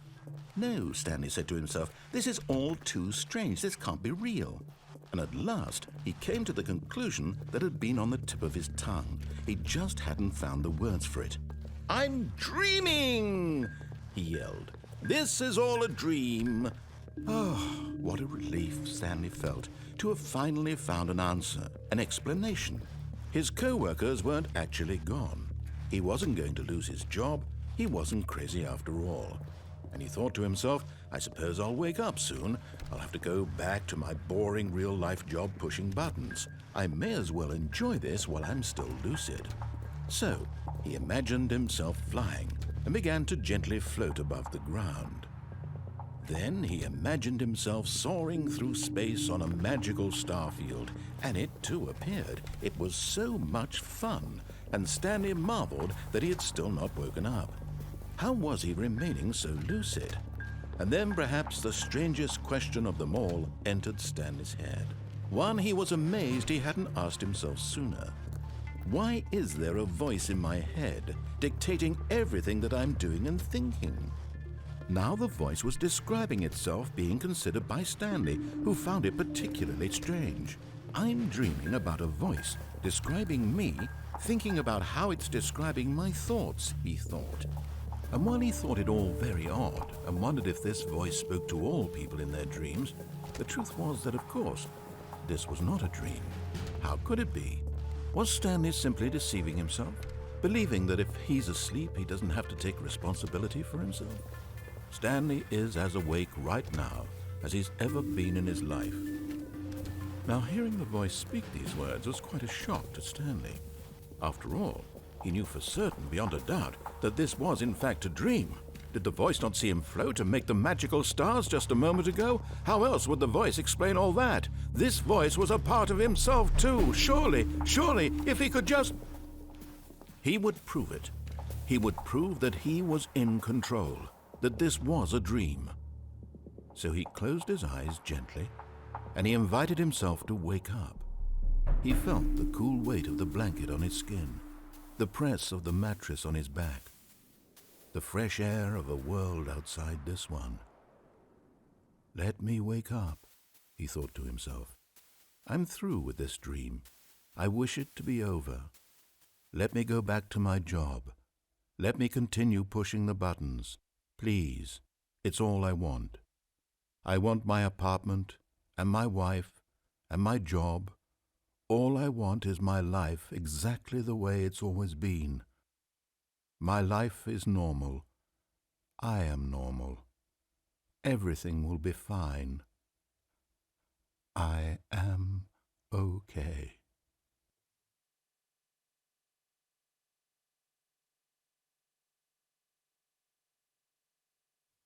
Stanley began screaming. Please, someone, wake me up. My name is Stanley. I have a boss. I have an office. I am real. Please, just someone tell me I am real. I must be real. I must be. Can anyone hear my voice? Who am I? Who am I? And everything went black.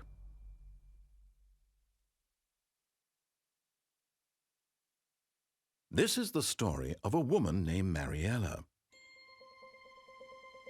Mariella woke up on a day like any other. She arose, got dressed, gathered her belongings, and walked to her place of work.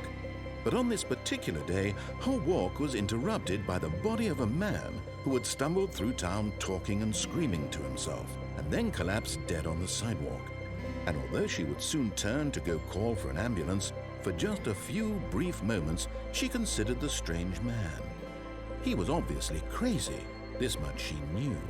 Everyone knows what crazy people look like. And in that moment, she thought to herself how lucky she was to be normal. I am sane. I am in control of my mind. I know what is real and what isn't. It was comforting to think this, and in a certain way, seeing this man made her feel better. But then she remembered the meeting she had scheduled for that day, the very important people whose impressions of her would affect her career, and by extension, the rest of her life.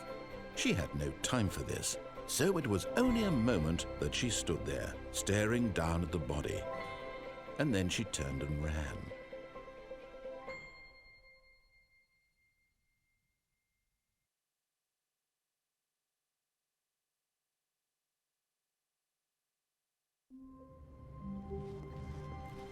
Wait, Stanley thought to himself. Am I sure that the orders stopped coming in? How is that possible? They never stopped. Surely I was mistaken.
At first, Stanley assumed he'd broken the map, until he heard this narration and realized it was part of the game's design all along.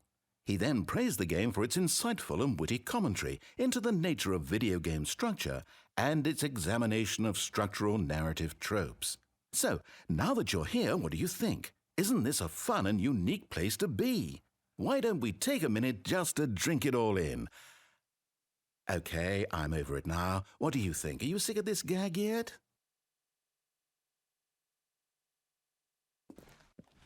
Well, I don't know how to say this politely, but you could literally just hit escape and restart the game any old time you want, like right now. You could have done it just then. Now would also be an appropriate time to quit.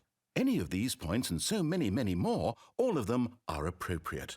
I'm enjoying what seems to be an internal conflict going on where you are literally unable to act on your own desires to restart the game. So, just to push the envelope, I'm going to try and make this as miserable as possible and see how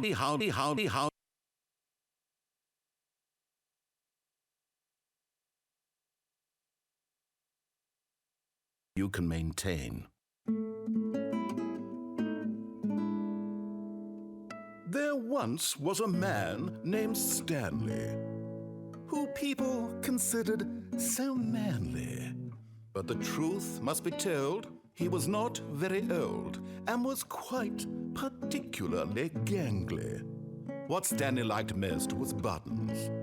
He pushed them like some kind of glutton. He did it all day in a meaningful way, but his brain had long ceased to function. Which is why he is in this parable and lives an existence quite terrible. And if you are not strong and keep playing along, you too will become quite unbearable. Yes. You too will become quite unbearable.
All of his co-workers were gone.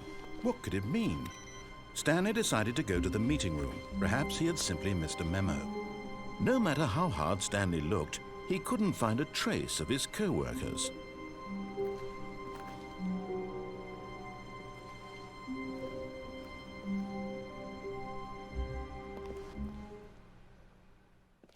At first, Stanley assumed he'd broken the map, until he heard this narration and realized it was part of the game's design all along.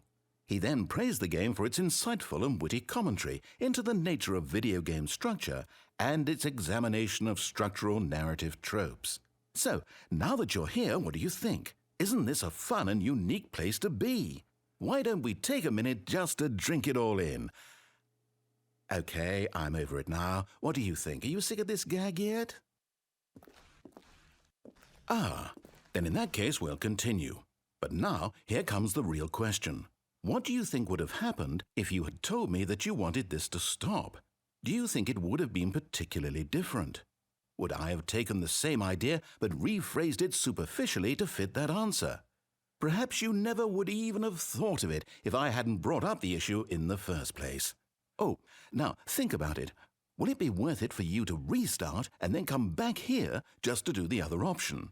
Clearly, this whole gag takes some time. What if the other option is even longer? How long will you spend in total just to have heard all the narration? Oh, and this is rich. Perhaps you've just played the other option, and now you've come to see what happens in this one. So, what do you think? Which choice was the better one? Imagine if you had selected Continue on your first playthrough, how tantalizing it would be not knowing what happens when you pick the other option. Indeed, you are one of the lucky ones. Though if the other option is really miserable to listen to, then perhaps you're not. In fact, I'm just going to say that no one who's listening to this is lucky. Well now, I've built up the other option so much that I'm going to stop talking and leave you to your decision whether to come back here, continue with the game, or just sit in this spot forever and ever. Cheers.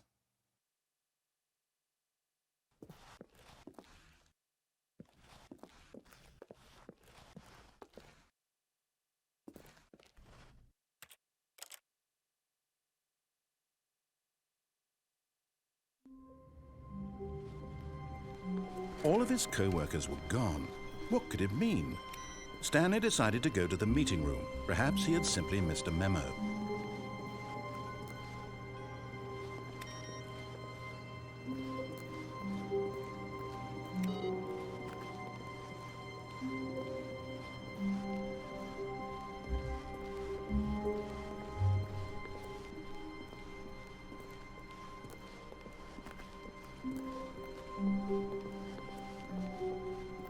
When Stanley came to a set of 2 open doors, he entered the door on his left.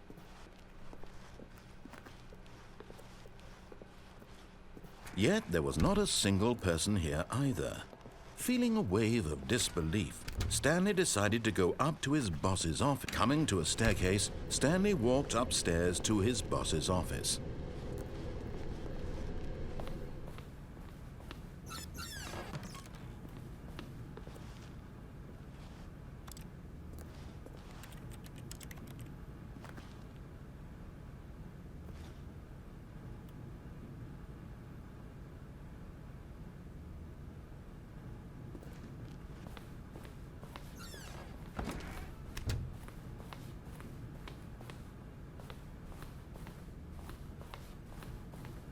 Okay, I think we all know the drill by now. Blah, blah, blah. Dark secrets, the keypad. Stanley pushes some buttons. Oh, hey, look, it's a new passageway. Quelle surprise.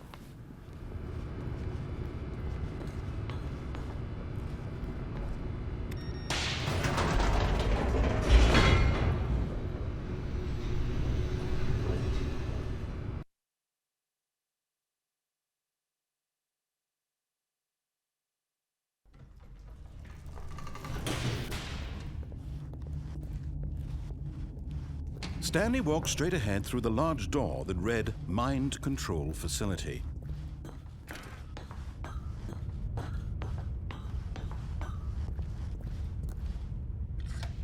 The lights rose on an enormous room packed with television screens. What horrible secret did this place hold? Stanley thought to himself. Did he have the strength to find out?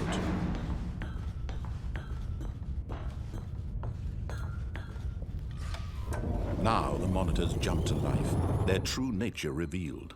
Each bore the number of an employee in the building, Stanley's co-workers. The lives of so many individuals reduced to images on a screen, and Stanley, one of them, eternally monitored in this place where freedom meant nothing.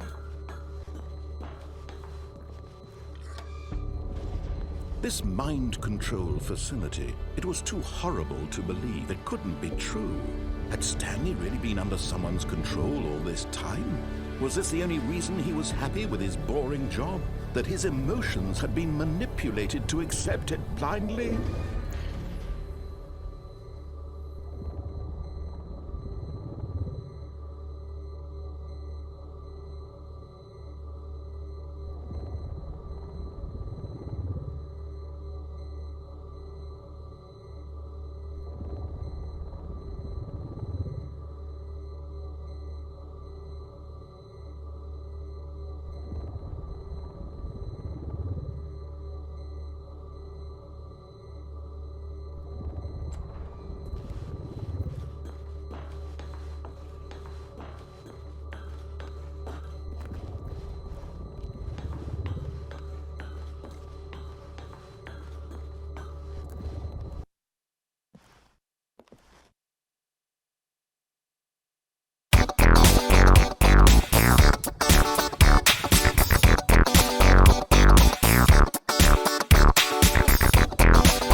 No, he refused to believe it. He couldn't accept it. His own life in someone else's control? Never! It was unthinkable, wasn't it? Was it even possible? Had he truly spent his entire life utterly blind to the world? But here was the proof. The heart of the operation. Controls labeled with emotions. Happy, or sad, or content. Walking, eating, working. All of it monitored and commanded from this very place. And as the cold reality of his past began to sink in, Stanley decided that this machinery would never again exert its terrible power over another human life. For he would dismantle the controls once and for all.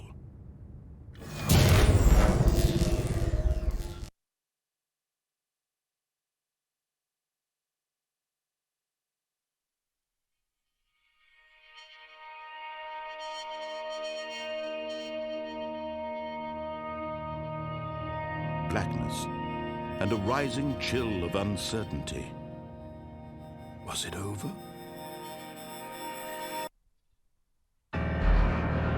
Yes!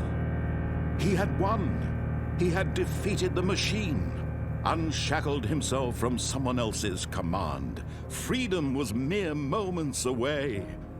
And yet, even as the immense door slowly opened, Stanley reflected on how many puzzles still lay unsolved. Where had his co-workers gone? How had he been freed from the machine's grasp? What other mysteries did this strange building hold? But as sunlight streamed into the chamber, he realized none of this mattered to him, for it was not knowledge or even power that he had been seeking, but happiness. Perhaps his goal had not been to understand, but to let go. No longer would anyone tell him where to go, what to do, or how to feel. Whatever life he lives, it will be his. And that was all he needed to know. It was perhaps the only thing worth knowing. Stanley stepped through the open door. Stanley felt the cool breeze upon his skin, the feeling of liberation, the immense possibility of the new path before him. This was exactly the way, right now, that things were meant to happen. And Stanley was happy.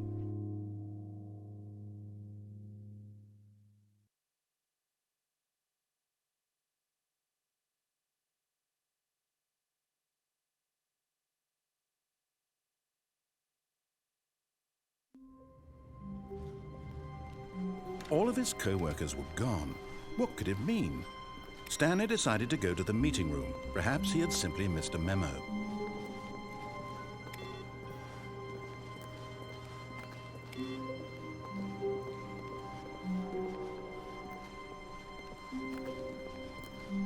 When Stanley came to a set of 2 open doors, he entered the door on his left.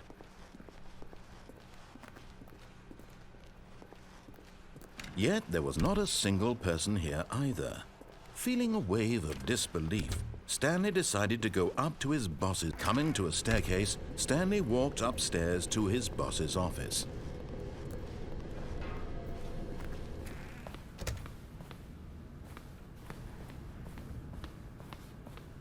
Here's the door, just go.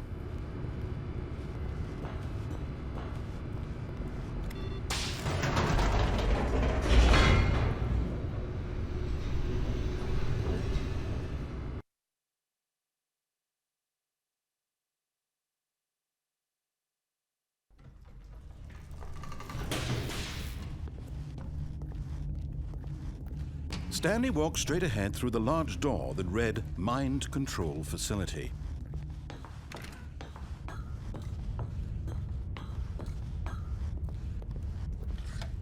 The lights rose on an enormous room packed with television screens. What horrible secret did this place hold? Stanley thought to himself. Did he have the strength to find out?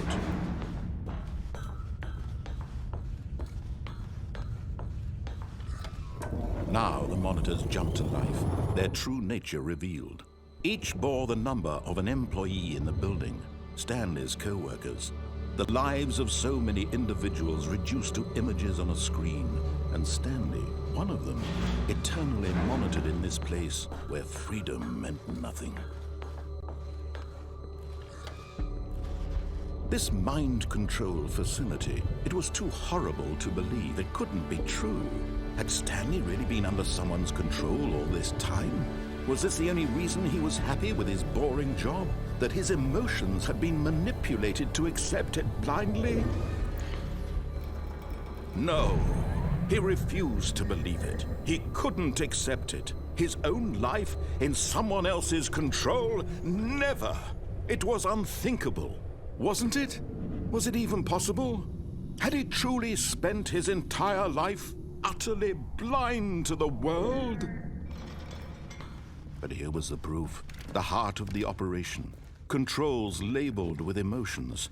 Happy, or sad, or content. Walking, eating, working. All of it monitored and commanded from this very place. And as the cold reality of his past began to sink in, Stanley decided that...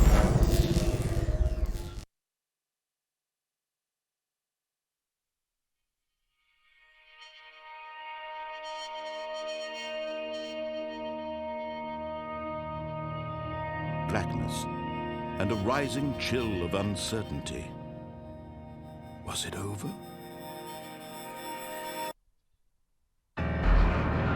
Yes. He had won. He had defeated the machine, unshackled himself from someone else's command. Freedom was mere moments away. And yet, even as the immense door slowly opened, Stanley reflected on how many puzzles still lay unsolved. Where had his co-workers gone? How had he been freed from the machine's grasp? What other mysteries did this strange building hold?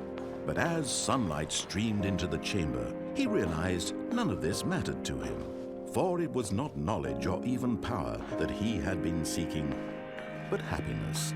Perhaps his goal had not been to understand, but to let go. No longer would anyone tell him where to go, what to do, or how to feel. Whatever life he lives, it will be his. And that was all he needed to know. It was perhaps the only thing worth knowing.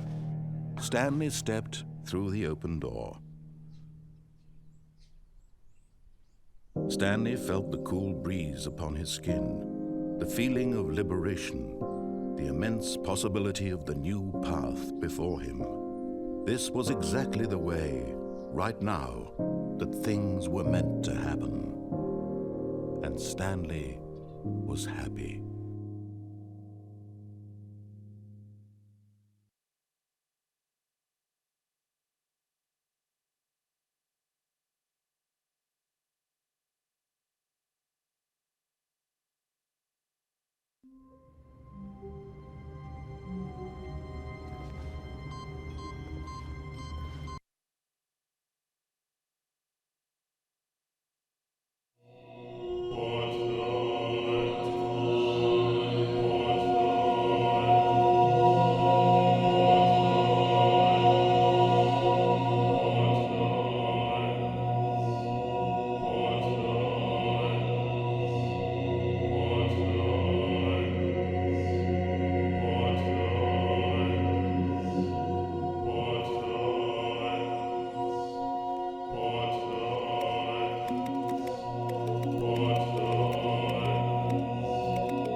Stanley simply couldn't handle the pressure.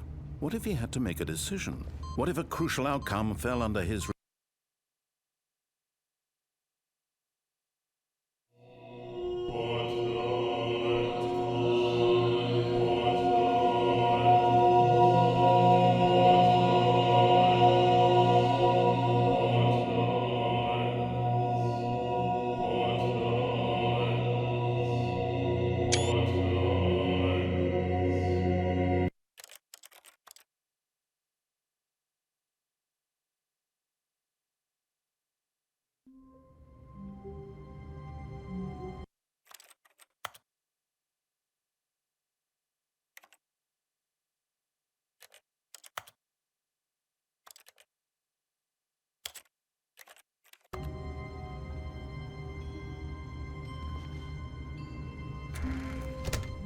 But Stanley simply couldn't handle the pressure. What if he had to make a decision? What if a crucial outcome fell under his responsibility? He had never been trained for that. No.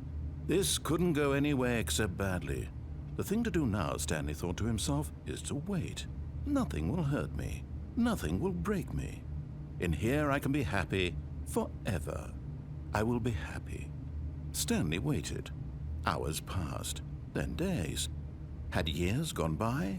He no longer had the ability to tell. But the one thing he knew for sure, beyond any doubt, was that if he waited long enough, the answers would come. Eventually, someday, they would arrive. Soon, very soon now, this will end. He will be spoken to. He will be told what to do.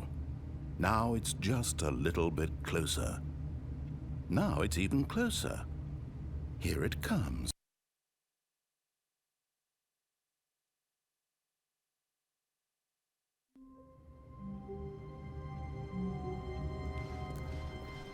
All of his co-workers were gone. What could it mean? Stanley decided to go to the meeting room. Perhaps he had simply missed a memo.